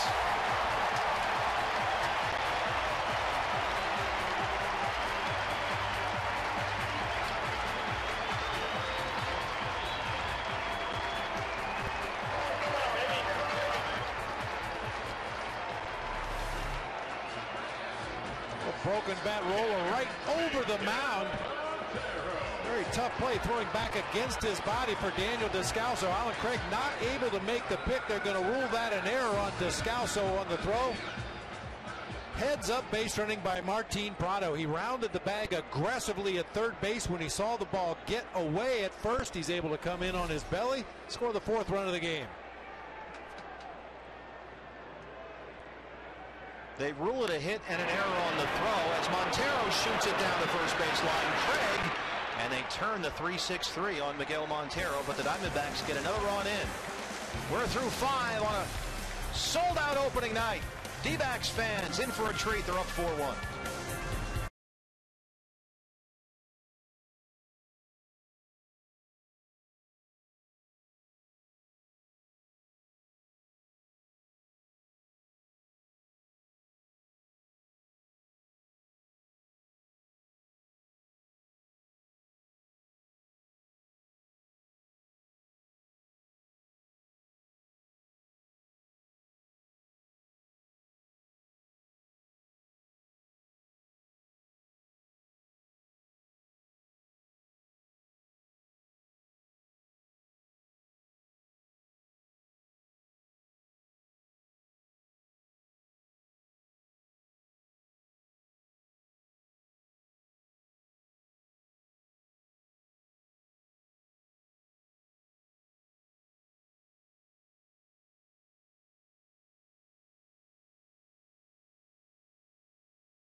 Sold out Chase Field on opening night. 4-1 Diamondbacks lead the St. Louis Cardinals. John Jay, Matt Carpenter, and Matt Holliday here.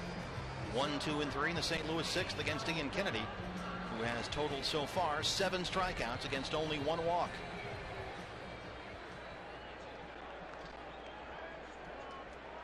There it is, Ian Kennedy, 5 innings of 3-hit ball, 1 walk, and 7 strikeouts. Carpenter and Holliday had back-to-back doubles in the first, and that brought in the only St. Louis run so far.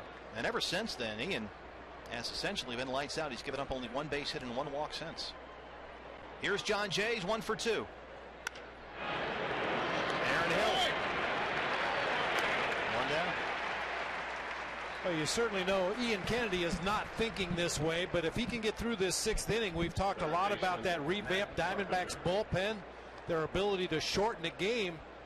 I think Charlie Nagy and Kirk Gibson feel like if they can get 1 more strong inning out of Kennedy, they're in pretty good shape. But Ian Kennedy looks like he's thinking about finishing this ball game with only 69 pitches up to this point. Matt Carpenter has doubled and hit into a double play.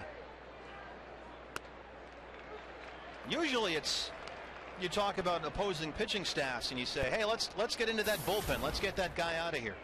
Well, you certainly don't want that here. But if you want to get into this bullpen, sure, bring it on. They're loaded back there. Foul ball. Well, and a perfect example right there. I mean, John Jay comes up and swings at the first pitch once again as you get a look at the bullpen in a very relaxed state at this point. David Hernandez and Heath Bell there with Mark Reed, the bullpen catcher. But John Jay makes a quick out on 1 pitch, so you pretty much assume Matt Carpenter has to take a pitch right here because Matt Holliday's the next hitter, and you don't want him to have to take a pitch to extend the inning. So Ian Kennedy just pumps a fastball right down the middle of the plate to jump ahead in the count to the 2nd hitter in the inning. Matt Holliday is on deck. He had the RBI double back in the first. Here's the 1-2. Little flare to left. Here comes Kubel. 2 down.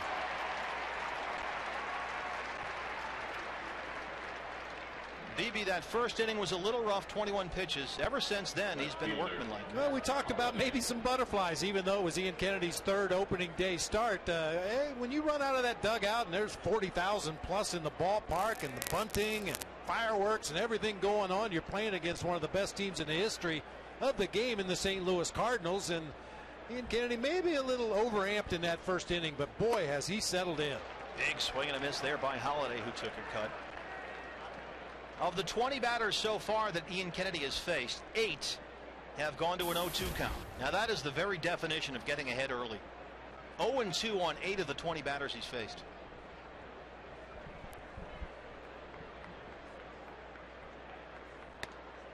Make it 9.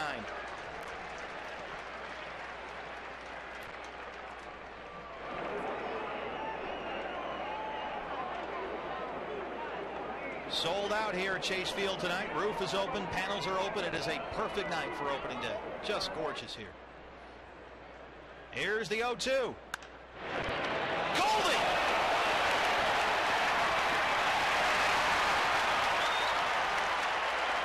Paul Goldschmidt ends the 6th. Star that one in your scorebook. CenturyLink, what's up next? A.J. Pollock playing center field, and A.J. having a big night. He's got 2 hits and 2 RBI. Bottom 6 now. D-backs lead the Cardinals 4-1.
Wainwright back out for the 6th. D-backs lead the Cardinals 4-1 here. Hey, let's check the results of the AT&T Twitter poll question. What part of D-backs baseball are you most excited for this season? We invite you to get on the Twitter. And right now, it's the D-backs batters that fans like to see. The polls are still open at Fox Sports AZ.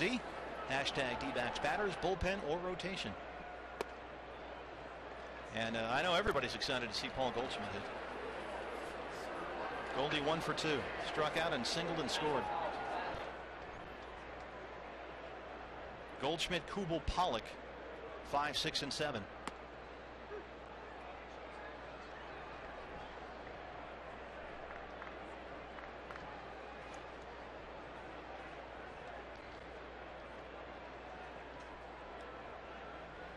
Here's the 2-1.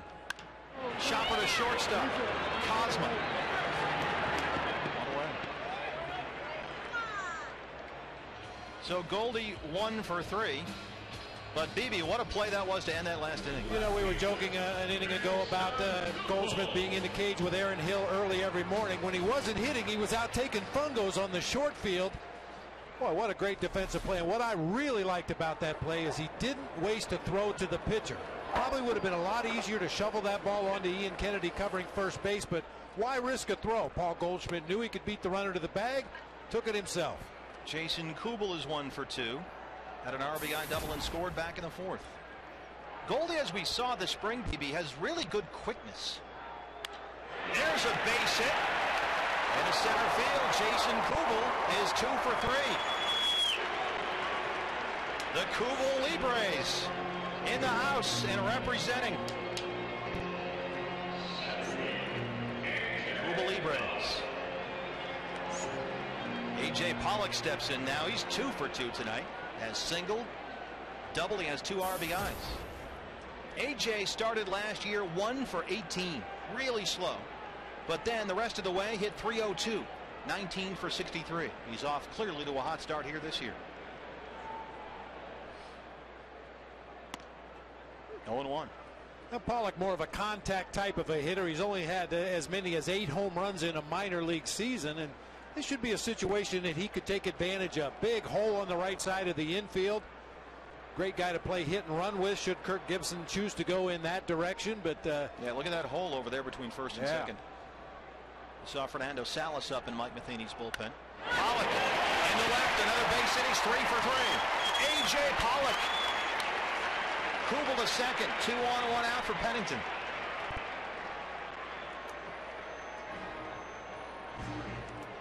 I can only imagine the abuse that Adam Eaton is taking down there in that third base dugout. Somebody, I'm sure, has mentioned the name Wally Pipp to him at this point. Wally Pipp was the guy that took a day off because he had a headache. Lou Gehrig took his place in the lineup, and Wally Pipp was never heard from again. Hashtag Wally Pipp. Yeah, there you go, Wally. Cliff Pennington steps in. He's 0 for 2. Struck out his last time at bat. 11 hits now for the Diamondbacks. 3 for the Cardinals.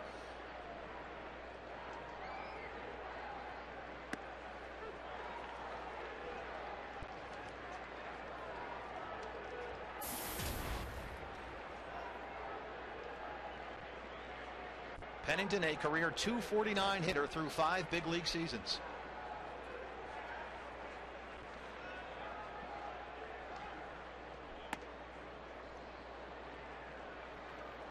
Pennington's career high for home runs is 8, set in 2011. He had 6 last year. But of course, those totals came while playing with the Oakland A's. And as we all know, that is not a great hitter's park. And he's worked all spring with Don Baylor on hitting from both sides of the plate. And as Groove said, when you work with a switch hitter, you really are working with 2 different people, because it's almost in a way 2 different swings from either side.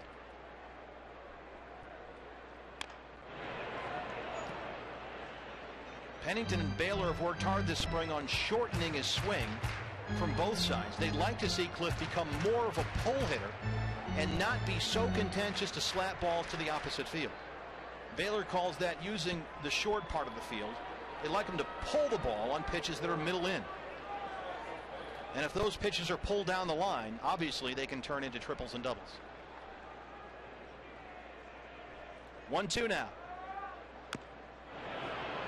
And Pennington did turn on an inside fastball earlier in the ballgame, hooking it just foul down into that right field corner, and that's exactly what Don Baylor has encouraged him to do.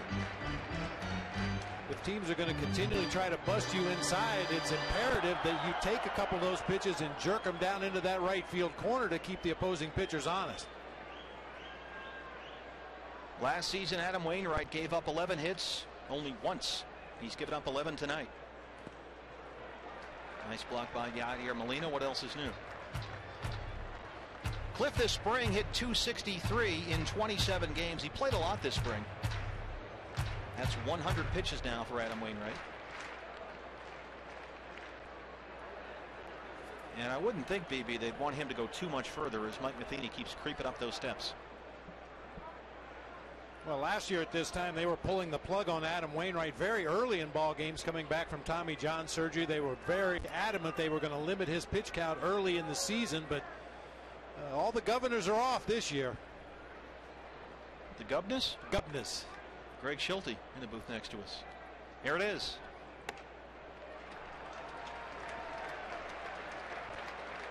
He's run it full now. And when you don't have guys that strike out a lot, BB, as you know, these are the kind of at-bats you get.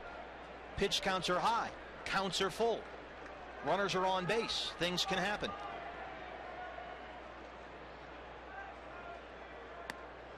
Struck him out looking.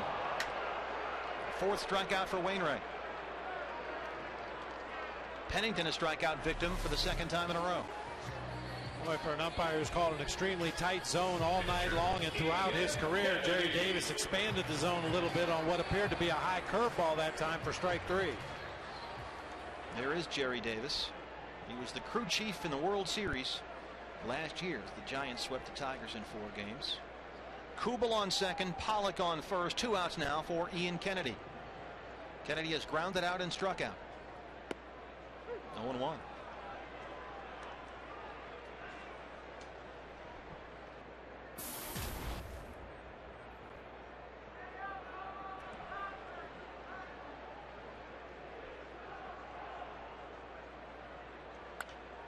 Popped him up first base side, foul ground, and it's behind the dugout out of play. Clearly, the way Ian Kennedy is cruising here, you're going to let him hit, and it's crickets right now in the D-backs bullpen. There's Brad Ziegler, still upset about the Kansas loss in the tournament. Here's Gibby. You had to bring that up, didn't you? He loves his Kansas basketball, boy. He is a big-time Jayhawks fan. Asked him when he did his pool and his brackets, does Kansas win it all? He said, of course. Of course. Kennedy behind here, 0-2. Ring him up, sit him down, back-to-back strikeouts again. End of Diamondbacks inning. Happened that way in the 4th. It happens again here in the 6th. We're through 6, 4-1 D-backs.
what we're doing.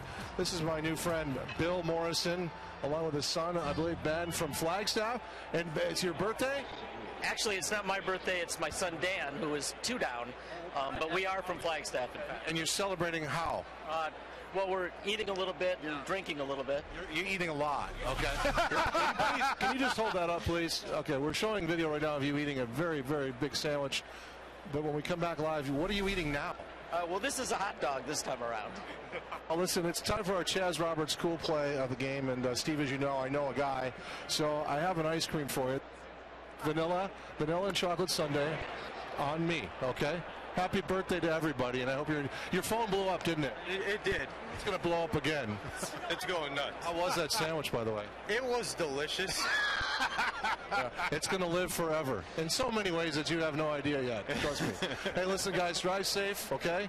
Good luck, Godspeed. Thanks for coming out. And I put some sprinkles, some Butterfingers. Okay, good. I knew that about you. Okay. Enjoy, guys. Will you just take one big bite of that hot dog before I go on camera? All right, here's Bill Morrison. It's over there somewhere. It won't miss you. There you go.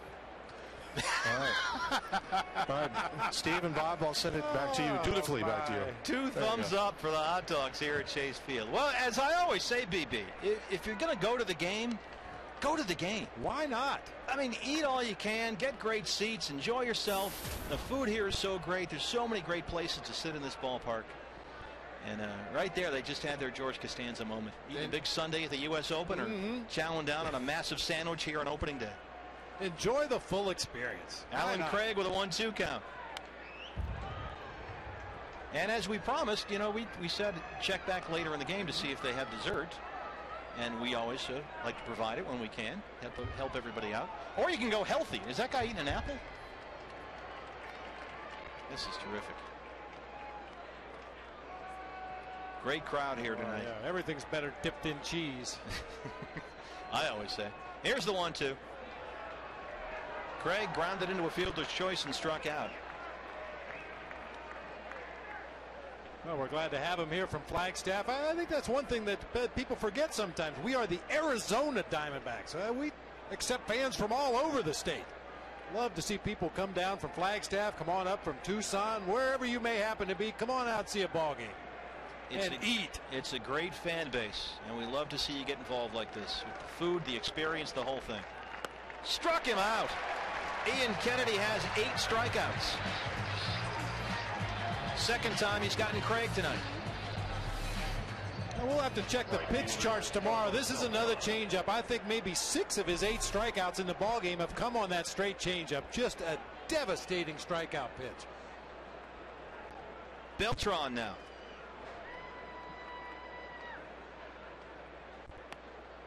One 1-0. Beltran is flied out and struck out. Last season, Ian Kennedy's losses, ERA, and WHIP were career highs. And Kevin Towers believed that one issue with Kennedy last year was a carryover effect from the year before.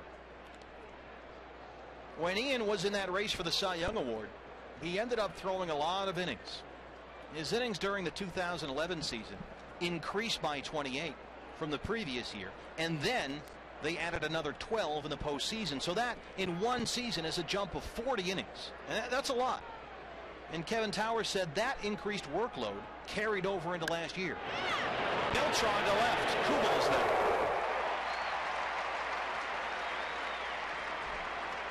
Regardless, there was much to be proud of last year for Ian. His second straight season with at least 15 wins, 33 starts, and 200 innings pitched. And you'll take that every time. 20 quality starts out of his 33 last season. Hey, you bring up a good point, though. Success brings with it longer seasons, more innings pitched, more at-bats, more innings played. You make a deep postseason run, especially if you're the #1 guy in a rotation. That's a lot of extra innings. Absolutely. Third base side chopper is foul from Yadier Molina, who has struck out twice. Not to mention it shortens your off season, and before you know it, you're right back in spring training on your throwing program, trying to get ready for the next season. 22 of 24 first pitch strikes. What do they say, BB? The best pitch you can throw is strike one? Strike one. Yeah. This is from Charles Nagy looking on. This is a textbook example of how to successfully pitch in the major leagues. Get ahead. because the odds swing dramatically in the pitcher's favor when he's ahead. Another 0-2. He's had everybody 0-2 all night long. Take a look at the last 3 seasons for Ian Kennedy. There he takes the ball every time. Doesn't miss starts. And you saw the innings in 2011, that jump we talked about. That's not including the postseason. Here's the 0-2. In the dirt. Saw Miguel Montero blocking that 0-2 changeup in the dirt, which you need to do. If Molina would happen to swing at that, and we've seen a lot of the Cardinals hitters chase that 2-strike changeup in the dirt, you got to make sure to keep that ball in front, fire it down to first base to get the out.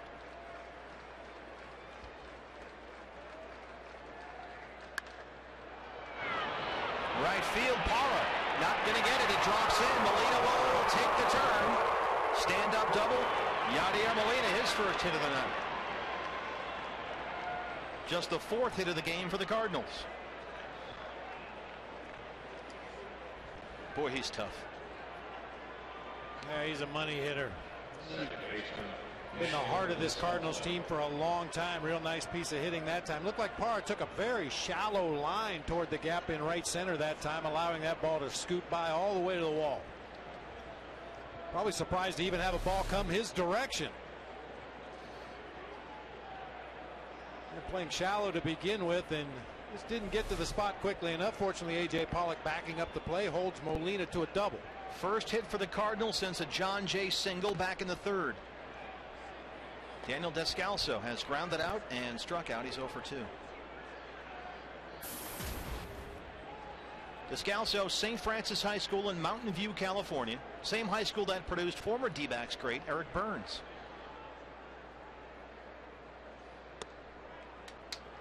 In fact, Descalso in college listed Burns as his sports hero.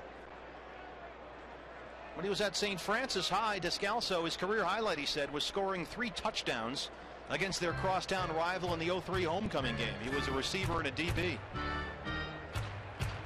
Miguel Montero out to have a word. This is a great visit here. Yeah, good meeting. Good meeting. Because you don't want the inning to get away from you. So let's just step back here, take a breath. Heath Bell's getting up. Well, not only that, but it saves Charlie Nagy from making a trip to the mound. Depending on what transpires the rest of this inning, you don't want to have to make that early visit to the mound by the pitching coach and suddenly a second visit and you're going to have to take him out of the game. So when a catcher takes it upon himself to go out there and either slow a pitcher down or speed a pitcher up, give him a little extra breather out there, that just saves the pitching coach a trip to the mound. 92 pitches now for Ian Kennedy.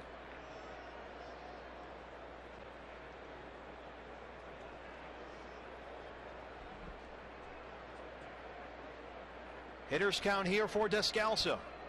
2 outs, 1 on. Here it is. Another foul back.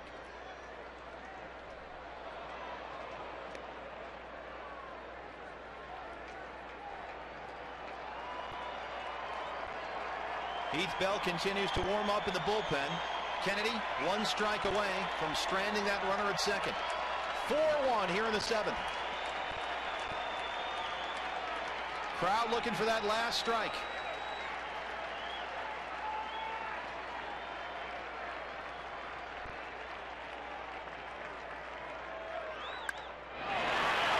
Base hit, that'll score a run. They wave Molina. Goldschmidt cuts it off. They have a play at second, and Descalso is out. The run scores. The Cardinals get 2 hits. They score a run. We'll go bottom 7 now. D-backs lead St. Louis 4-2.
Kennedy has been dazzling. 5 hits through 7. He's given up 2 runs, and he has 8 strikeouts. And this is what you want, BB, from your opening day starter. He's pitching like one tonight here. Yeah, really good command of all of his pitches, especially that straight changeup. That's been a devastating strikeout pitch for him. Joe Borowski with us here in the booth. Now, Joe, what have you seen from Ian Kennedy? His changeup looks like a split right now. It is, the bottom's just dropping out of it. It is absolutely filthy. And I can't believe how efficient he is out there. He's getting ahead of everyone. First pitch strikes are off the chart, and it's just setting up the rest of his pitches. He's just doing a great job out there tonight. And not only throwing first pitch strikes, Joe, but throwing quality first pitch strikes. This is a very aggressive swinging team down in that first base dugout, and he's made such good pitches on that first pitch. Either they take it for a strike or they put it in play weakly or swing and miss. And that's the key to it. He's not throwing it right down the middle. He's hitting the inside corner, outside corner, and he's working up and down. 22 out of 25, I'll take that any day. And what that does is that puts the hitter just in a hole. Fernando Salas, his new Cardinals pitcher. That's it for Adam Wainwright on the evening. And, Joe, you've got to like what you see as well from Diamondback bats. And this is what we thought the team would be. Granted, it's one game in, but it's a lineup that can string base hits together. And more impressively are the guys who are supposedly replacing some of the injured guys tonight. They're having a very good game tonight, and that's what it is. And I heard you say it earlier, Bob. Hitting is contagious. When guys start stringing hits along, that's when it just seems like, and you keep innings rolling, and you throw up that crooked number. Parra, Prado, and Hill here in the 7th, 1, 2, and 3. D-backs up 4-2. Gerardo Parra has doubled, grounded back to the pitcher and singled. He's 2 for 3.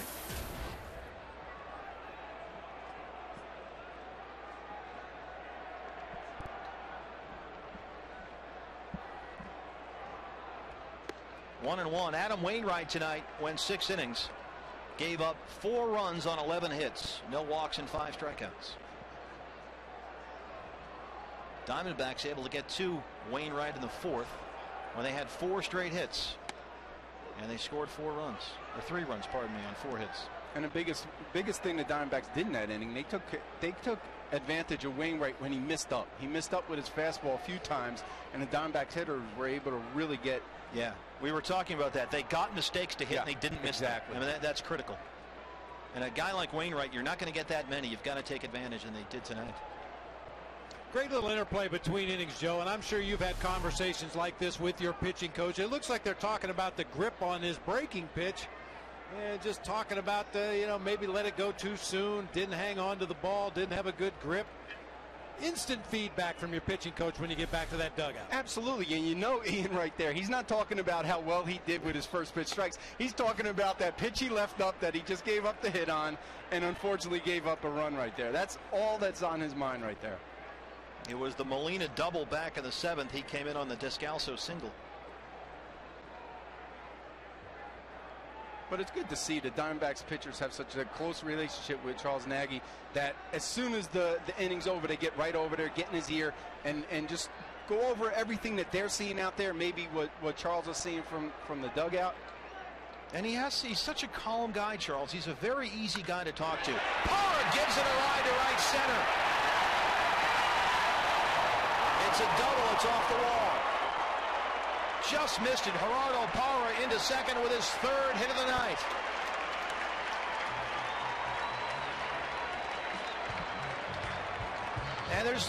And I'm sure there's another ballpark that has that configuration out there like this, Joe.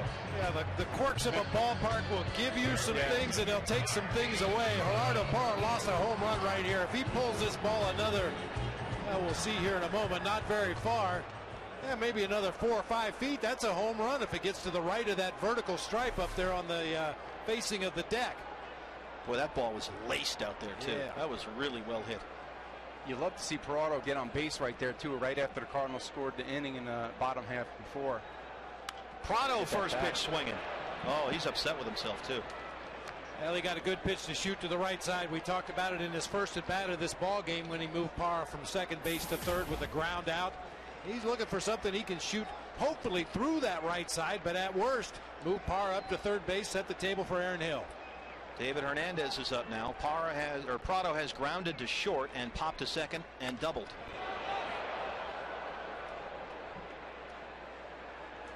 You could just see with that swing. He's got one thing on his mind, and that's to shoot it to right field. And now with 2 strikes, he may have to adjust a little bit. I think he's still going to try to hit the ball to the right side, but with 2 strikes, you got to open yourself up a little bit more, be a little bit more defensive. And Kirk Gibson had said, you know, Martin Prado can fit nicely into so many different spots in the lineup. And Gibby said he's been tempted this spring to consider moving Prado around in the order. Maybe we're anywhere between 2 and 5 because he's so comfortable in the 2-hole. On the other hand, he can drive runs in, hitting 4th or 5th. Foul that one off his leg. He has that protective guard up high on the left ankle. Chances are it missed the guard. Kind of a defensive swing here to try to protect the plate. Looked like it got him on the instep or down near that left foot. Looks like the instep of the foot. And that's what makes Prado such a headache for opposing pitchers, is he adapts to whatever position he's in the order. Some work to do here behind 0-2. Center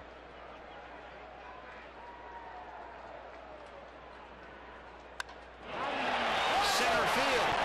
And gets down. Will wave Parra. Martin Prado, his second double of the night. D-backs lead 5-2.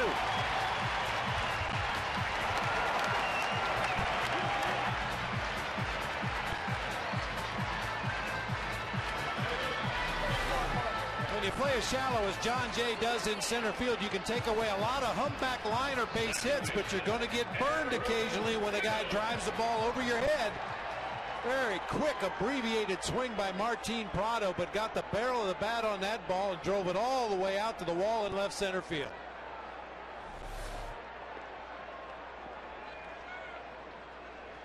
So Martin Prado 2 for 4, 2 doubles and an RBI. Here's Aaron Hill. 5-2 D-backs now in the 7th.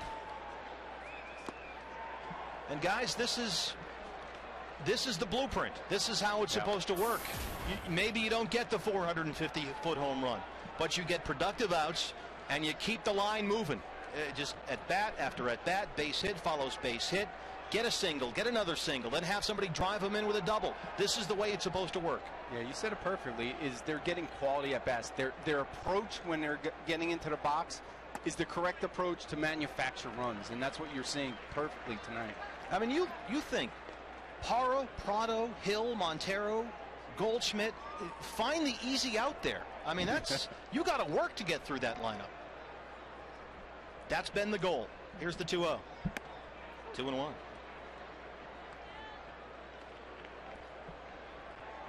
Kirk Gibson said when he announced his opening day lineup, he wanted Aaron Hill to bat 3rd, so he could give Hill an opportunity to drive people in. He's got one here with Prado on 2nd.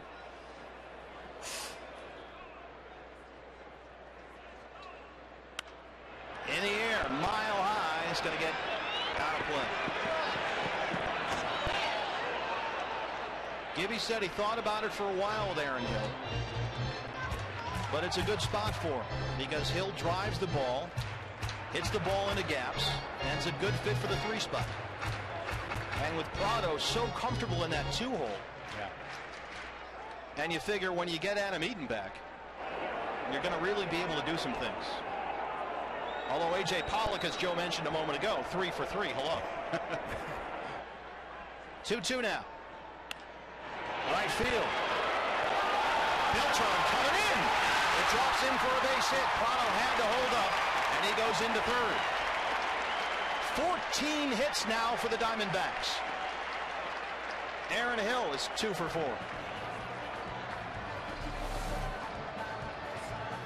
Looked like he jammed himself a little bit on what appeared to be a high cutter or breaking ball. Little floater out into shallow right. We talked about Beltran earlier in the ball game, just not running well at all. Couldn't catch up to that ball. It drops in front.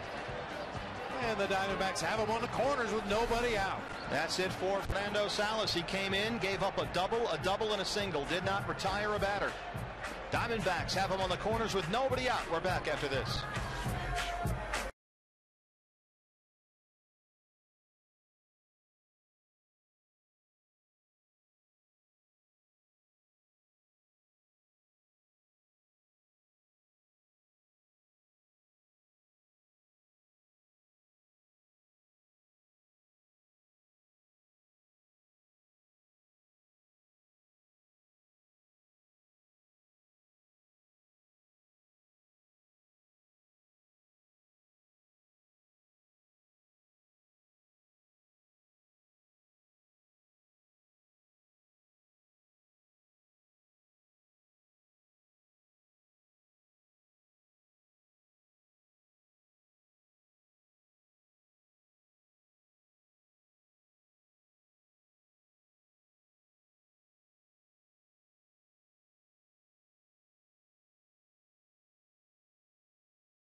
Chase Field. A lot of good ones coming up. You want to get your tickets now. Saturday, April 27th.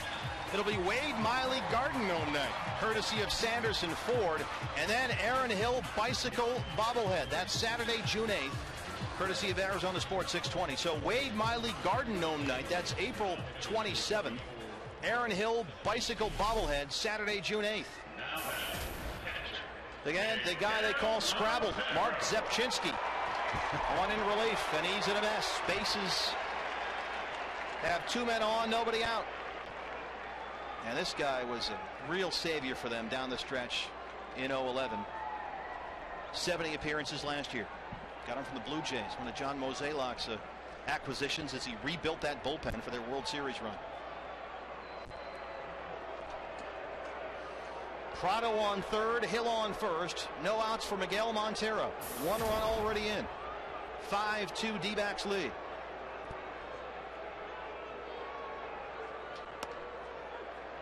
Goldschmidt is on deck, and then Kubel. So 2 of the next 3 guys here, Joe, are lefties. Yeah, and you see what Matheny wants to do. He was hoping last pitcher can get through that inning. Unfortunately, everyone he faced, he's either in or still on base. Parra doubled, Prado doubled, Hill singled. Here's the 0-1. Montero in the air to center. Shea is there. Prado tags. And a heads-up play by Aaron Hill, who gets into second base. 6-2 D-backs. BB, there's another productive out. A lot of different ways to get runners on home plate. Miguel Montero looking for a pitch up in the zone against a real tough left-hander. Got one belt high on the inside part of the plate. Didn't get all of it, but got enough to drive that ball into center field. John Jay, being a left-handed thrower, moving to his right, wasn't able to get much on that throw to the plate. And alertly, Aaron Hill tags up and moves first to second to get himself into scoring position. And with the way that Paul Goldschmidt crushes lefties, they're not even going to mess around here. You got Kubel, the lefty, on deck. They'll walk Oldie here. For his young career so far, the major league level, Paul Goldschmidt, 311 against lefties, 262 against righties. Last season alone, the split's even more dramatic. Goldie hit 343 against left-handers, righties 257. So they will not give him a chance here. Well, now with a base open and 1 out in the inning, Cardinals already trailing by 4 in this ball game. They try to set up a situation where they could get out of the inning possibly with 1 pitch to Jason Kubel if they can entice him to hit a grounder. No way you pitch to Paul Goldschmidt in that situation. So now it's Hill on second, Goldschmidt on first, 1 out, and the batter is Jason Kubel. Kubel is 2 for 3. He's doubled, singled. He's got an RBI. He's also scored a run. And Jason, who had a really slow spring, 7 for 45 in 19 games. Clearly ready to answer the bell here on opening day. Yeah, it is a good sign for him, the way he struggled in spring to come out here today. Just swinging the bat real relaxed, confident. Hey, you'll see him do that a little more against left-handed pitching. Look to get on that first delivery rather than get deep in the count and have to deal with that left-handed breaking ball. 2 runs in here in the inning. 6-2. Here's the 0-1. 1-1. Pollock is on deck. He's 3 for 3. Kubel Libres in the house representing the whole thing.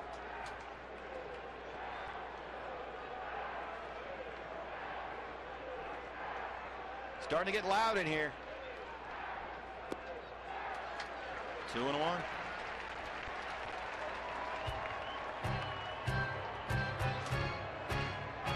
Jason Kubel's 9th season in the major leagues. 12th round pick of the Twins back in 2000 out of Highland High School in Palmdale, California.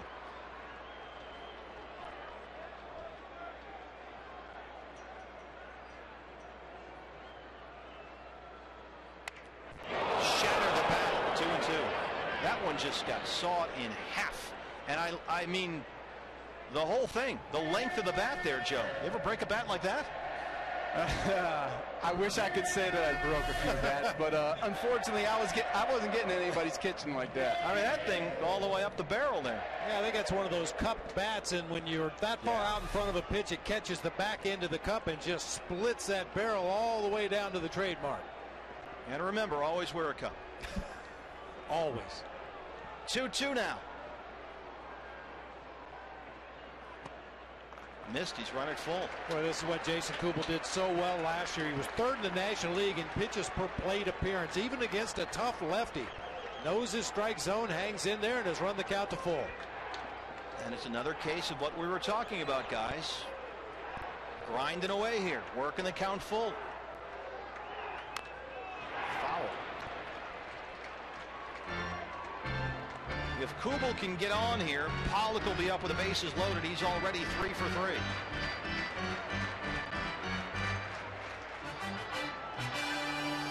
Another thing, the ability to see a lot of pitches. Take, for example, Mark Zepchinski out there on the mound right now. First game of a series, if you can force him to throw a lot of pitches to get out of this inning. Descalso, Cosmo. They can't turn it. Just to quickly finish that thought, if you can force Mark Zepchinski to throw 30 or 35 pitches to get out of this inning, he's probably unavailable at least for tomorrow, maybe for the next 2 days. So Hill goes to third. Kubel's on first. 2 outs now, and here's AJ. Pollock singled in the second. Had a 2-run double in the fourth and singled in the sixth. He's 3 for 3.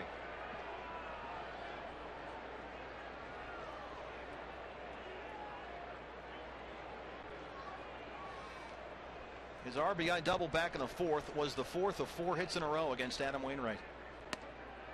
0-1. Alan Lorenz Pollock the fourth. AJ, 25 years old. Went to high school in Connecticut. He was a first-round pick by the D-backs in 2009. The 17th overall selection out of Notre Dame. He was the Fighting Irish team MVP 2 years in a row in South Bend. Pollock was actually named All Big East as a third baseman one season. And it talks about the versatility that he has. He can play all 3 outfield spots and play them well. And he does little things well. Does a lot of things well. I mean, he throws to the right base. He can cover ground out there. He's got a good arm. He's got a little bit of speed, a little bit of pop.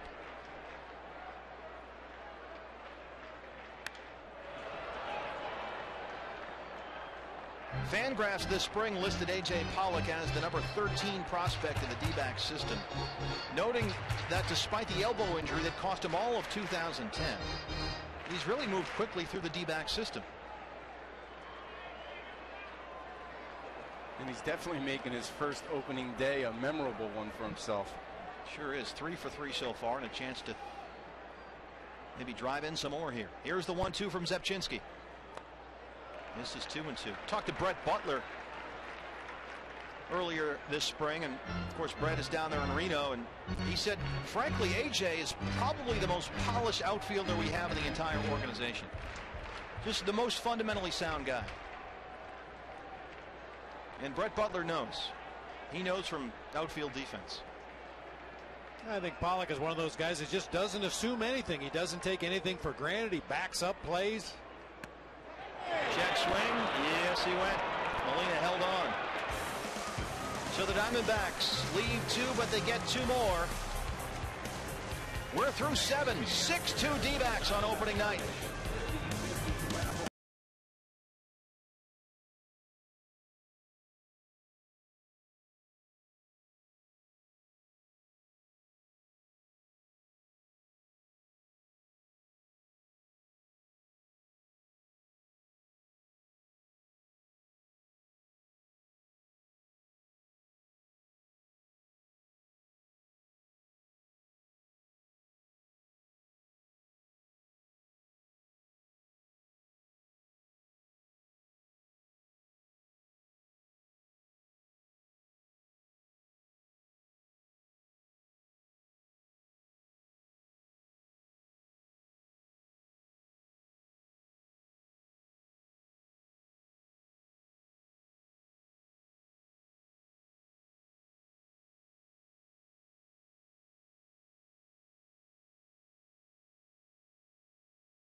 One of the 16 interactive kiosks right here at Chase Field during any Arizona Diamondbacks regular season home game.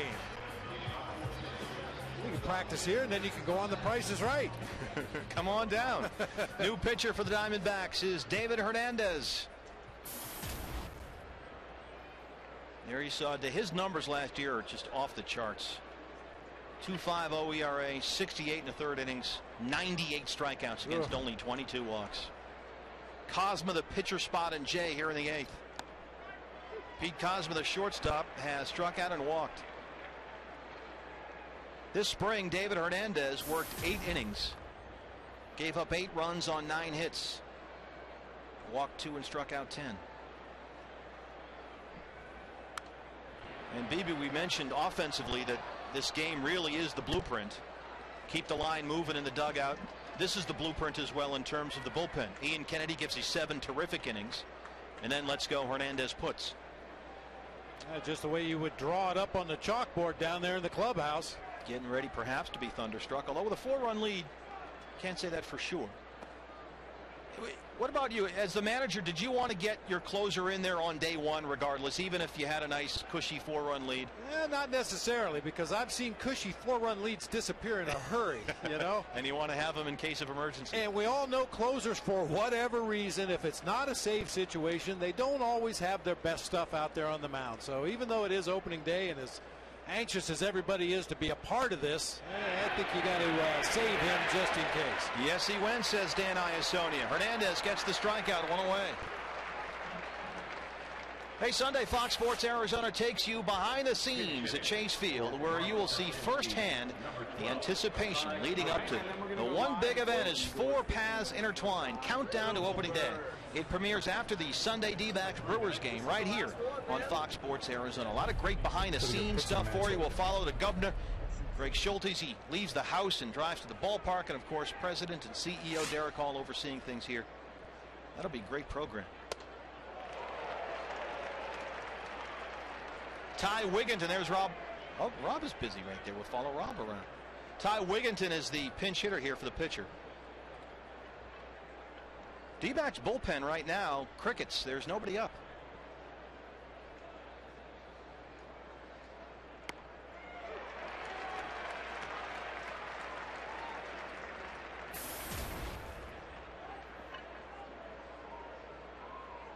Ty Wigginton, last season 235 in 125 games with the Phillies, 11 homers and 43 RBI. They needed some veteran pinch hitting guys to go to on that Cardinal bench. Didn't have them last year. The Cardinals, in fact, had only 1 pinch hit home run all of last season. Cardinals pinch hitters last year hit 190. And they think that perhaps Mike Matheny, Wigginton is the answer. And we know that was a priority for the D-backs as well. Have veteran guys that can give you big league at-bats late in games. So that's why Eric Chavez is here. That's why Eric Hinsky is here, among other reasons. And it's why the Cardinals liked Ty Wigginton. Yeah, Wigginton, out of that same mold, a guy that will generally give you a good at-bat. He's got some pop, as you mentioned, 11 bombs last year as a part-time pinch hit player. He's 35. They gave him a 2-year deal. Pennington at short on the grass. And a nice scoop by Goldsmith, who's had a terrific game defensively. 2 down. All right, time now for our Chevron next game matchup. We'll be back here tomorrow night at our usual 6:40 starting time. And we've got a good one for you. Jaime Garcia, who has looked really good this spring, and Trevor Cahill, who's looked terrific. Lost a lot of weight, and he has been dominant at times in spring training. That's our Chevron next game matchup. Back here tomorrow night. 6:40 first pitch. Pre-game at 6 o'clock on Fox Sports Arizona. There's Trevor Cahill, who really, he got on the J.J. Putz diet, and he's a new man. Really looks thin. Here's Jay. John Jay's 1 for 3, struck out in the first, singled in the third, and grounded to second in the 6th. Bullpen still quiet for the D-backs. Excuse me, foul. Last season, David Hernandez had a career high 98 strikeouts. He was a strikeout machine, 4th among National League relievers in that category. 7th in opponent batting average. Other teams hit only 190 against him. Going to work outside here. Can't get Jay to chase. In fact, during one 10-game span last year, David Hernandez allowed only one hit. He faced the minimum 27 batters in 9 innings. That was from June 10th to July 3rd. In the dirt. Got him, says Jerry Davis. So there's 2 strikeouts in the inning for David Hernandez. D-backs lead 6-2. We're going bottom 8.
Ram trucks. Jason Kubel and A.J. Pollock got things going in the 4th. Back-to-back doubles as the D-backs got 4 hits and 3 runs in that 4th inning against Adam Wainwright. 6 doubles by the Diamondbacks tonight.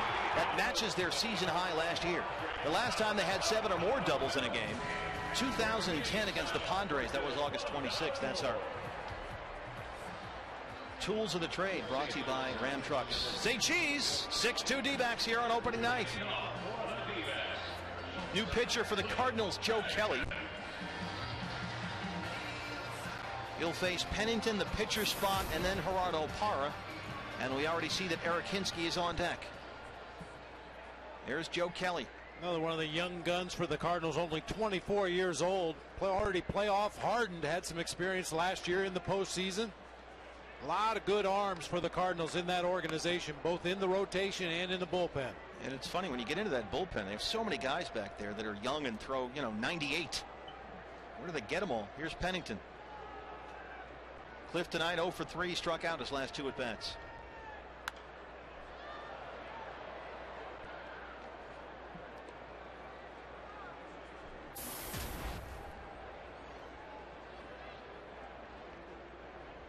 .27 games this spring. Cliff at .263, a homer and 6 RBI. He also walked 7 times. He was on base at a .344 clip in spring training. Behind here 0-2.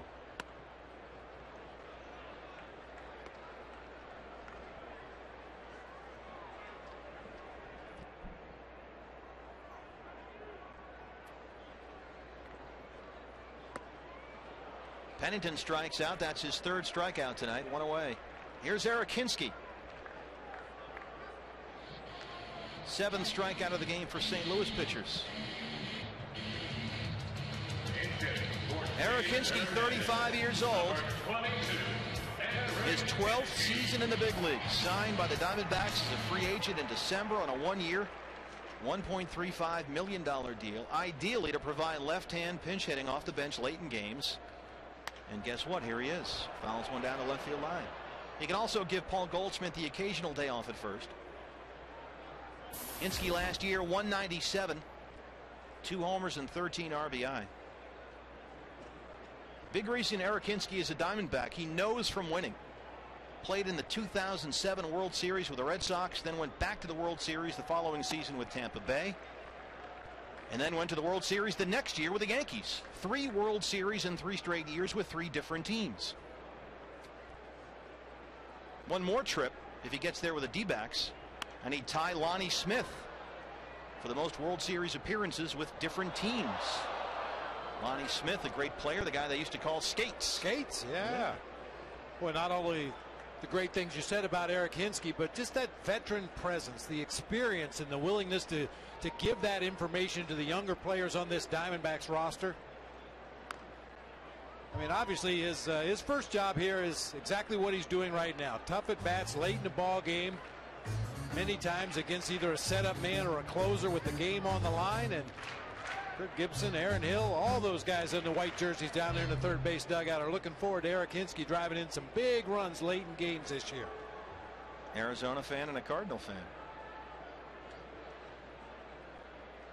1-2 now to Hinske. Kelly steps off. Eric Hinske, career as a pinch hitter, 218, 57 hits and 262 at bats. He's got 8 pinch hit home runs. And as Kirk Gibson said, we weren't very good last year when we got behind. Center field freezes John Jay. Now he's coming in. 2 down.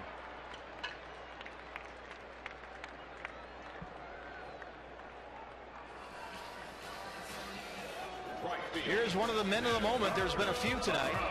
Gerardo Parra doubled in the first, rounded back to the pitcher in the third, singled in the 5th, and doubled in the 7th. He's 3 for 4 with 2 doubles. And talk about getting your leadoff guy on. Holy moly. You know, twice he put himself into scoring position from the batter's box. Keep the line moving. Don't wait all day and hope to get the big home run. Kelly misses there. It's 1-0. Gerardo Parra's never had 500 at bats in a season. His career high for plate appearances, 493. That was 2 seasons ago, but he really liked to get 500 ABs this year. He says, I'm ready for 500. That's a good number for me. And you would imagine with all these outfield injuries that we start with here, he's in all likelihood going to get certainly close to that.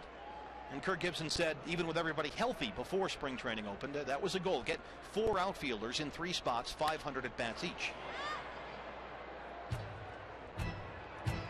It involves some maneuvering on the part of Kirk Gibson, and certainly it's going to involve these outfielders remaining productive and earning those at bats and that playing time. But over the course of a long season, I got no problem with guys taking a day off here or there if it's a tough matchup or a pitcher that's given them problems. Maybe you play an extra inning night game the night before.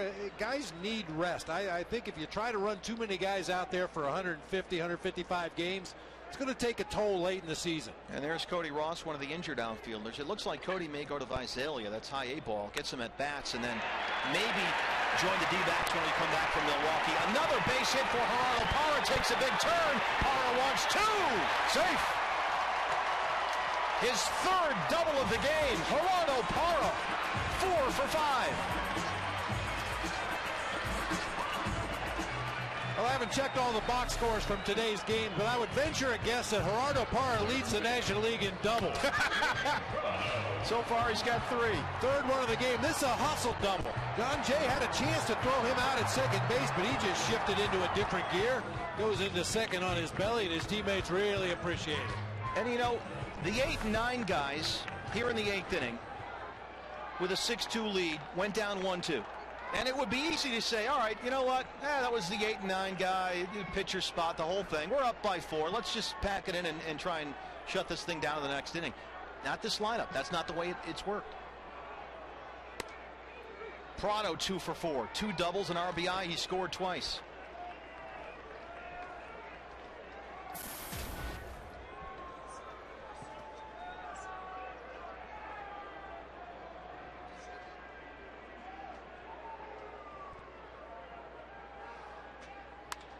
Chopper, second base, Descalso in on the grass, and he has it. The Diamondbacks get another hit. It's another double. They leave one. We're going to the ninth. Here comes the Z-Man. Brad Ziegler on with a 6-2 lead.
The boys are back, all right. They're back in town. They've out-hit the Cardinals tonight 15-5, and now with a 4-run lead, it's Brad Ziegler on to close it out here in the ninth.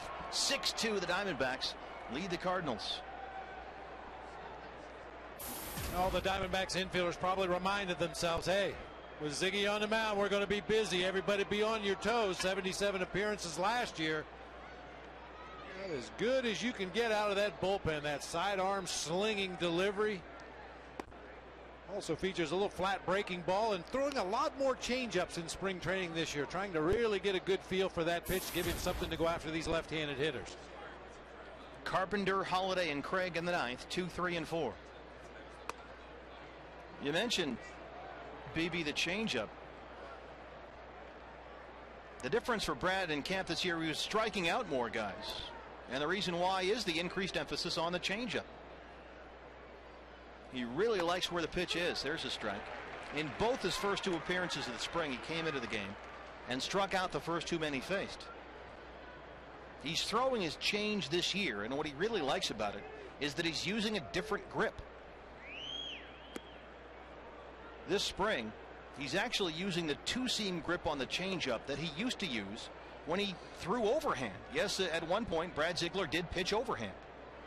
And he told me, you know what, my changeup was garbage the last 2 or 3 years, so I went back to the 2-seam grip that I used to throw overhand, and it feels way more comfortable. Locates one there nicely, down and away. It's 3-2. Brad's slider has really always been the secondary pitch that he's used most effectively for outs. But this spring, he's looking at the changeup, and he's throwing it more and more. Well, that sidearm breaking ball to a left-handed hitter coming right into the middle of their swing. You have to be very careful with the location of that pitch, as J.J. Putz begins to play a little catch down there in that left field bullpen. Yeah, that flat breaking ball to a left-handed hitter, you really have to focus on hitting your spot, and that's where the changeup will come in handy for Ziegler this year. Aaron Hill on away. Now that's what Brad Ziegler does, catch you ground balls. Hey, MLB TV is celebrating 11 years. Join the millions of fans and subscribe today. This is a tremendous service. Watch every out-of-market game live online or in HD quality with MLB.TV Premium. You can visit MLB.TV today. It's baseball everywhere.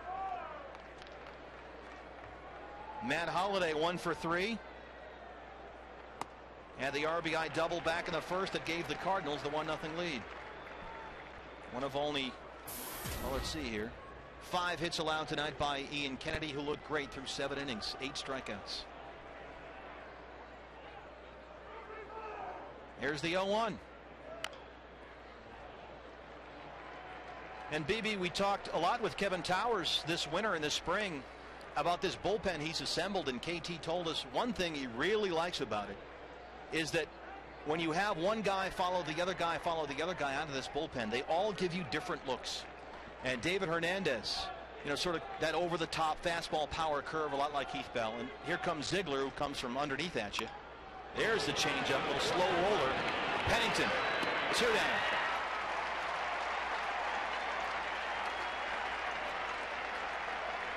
Brad Ziegler, 2 batters, 2 ground balls. What else is new? Exactly what you expect when Ziggy comes into the ball game. Everything is moving down. Hitters inevitably hit the top half of the baseball, pounded into that dirt in front of home plate. Last season, Brad Ziegler set major league records with a 75.5% ground ball rate, the highest in big league history, and the lowest fly ball rate ever at 7%. 0-1. They're on their feet here at Chase Field, a sellout opening night crowd. What a great night. Craig's 0 for 3. He struck out twice. To left. Kubel chasing. There it is. And for the 7th year in a row, the Arizona Diamondbacks win on opening day.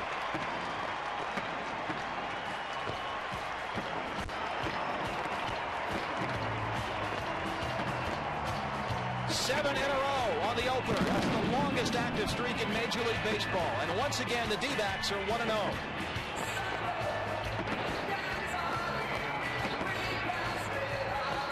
It really was a team effort, but it all started with Ian Kennedy. Tremendous start, first time out of the chute for the 2013 season. Bullpen came in and did their job, and the offense was spread up and down the lineup tonight. Good night. They out-hit the Cardinals 15-5. Ian Kennedy strikes out 8 in 7 innings. The bullpen shuts it down. Hernandez and Ziegler with a pair of 1, 2, 3 innings. So the Diamondbacks have won 7 in a row on opening night. Wow, Jody Jackson and Joe Borowski, great night here in front of a sellout crowd, 48,033.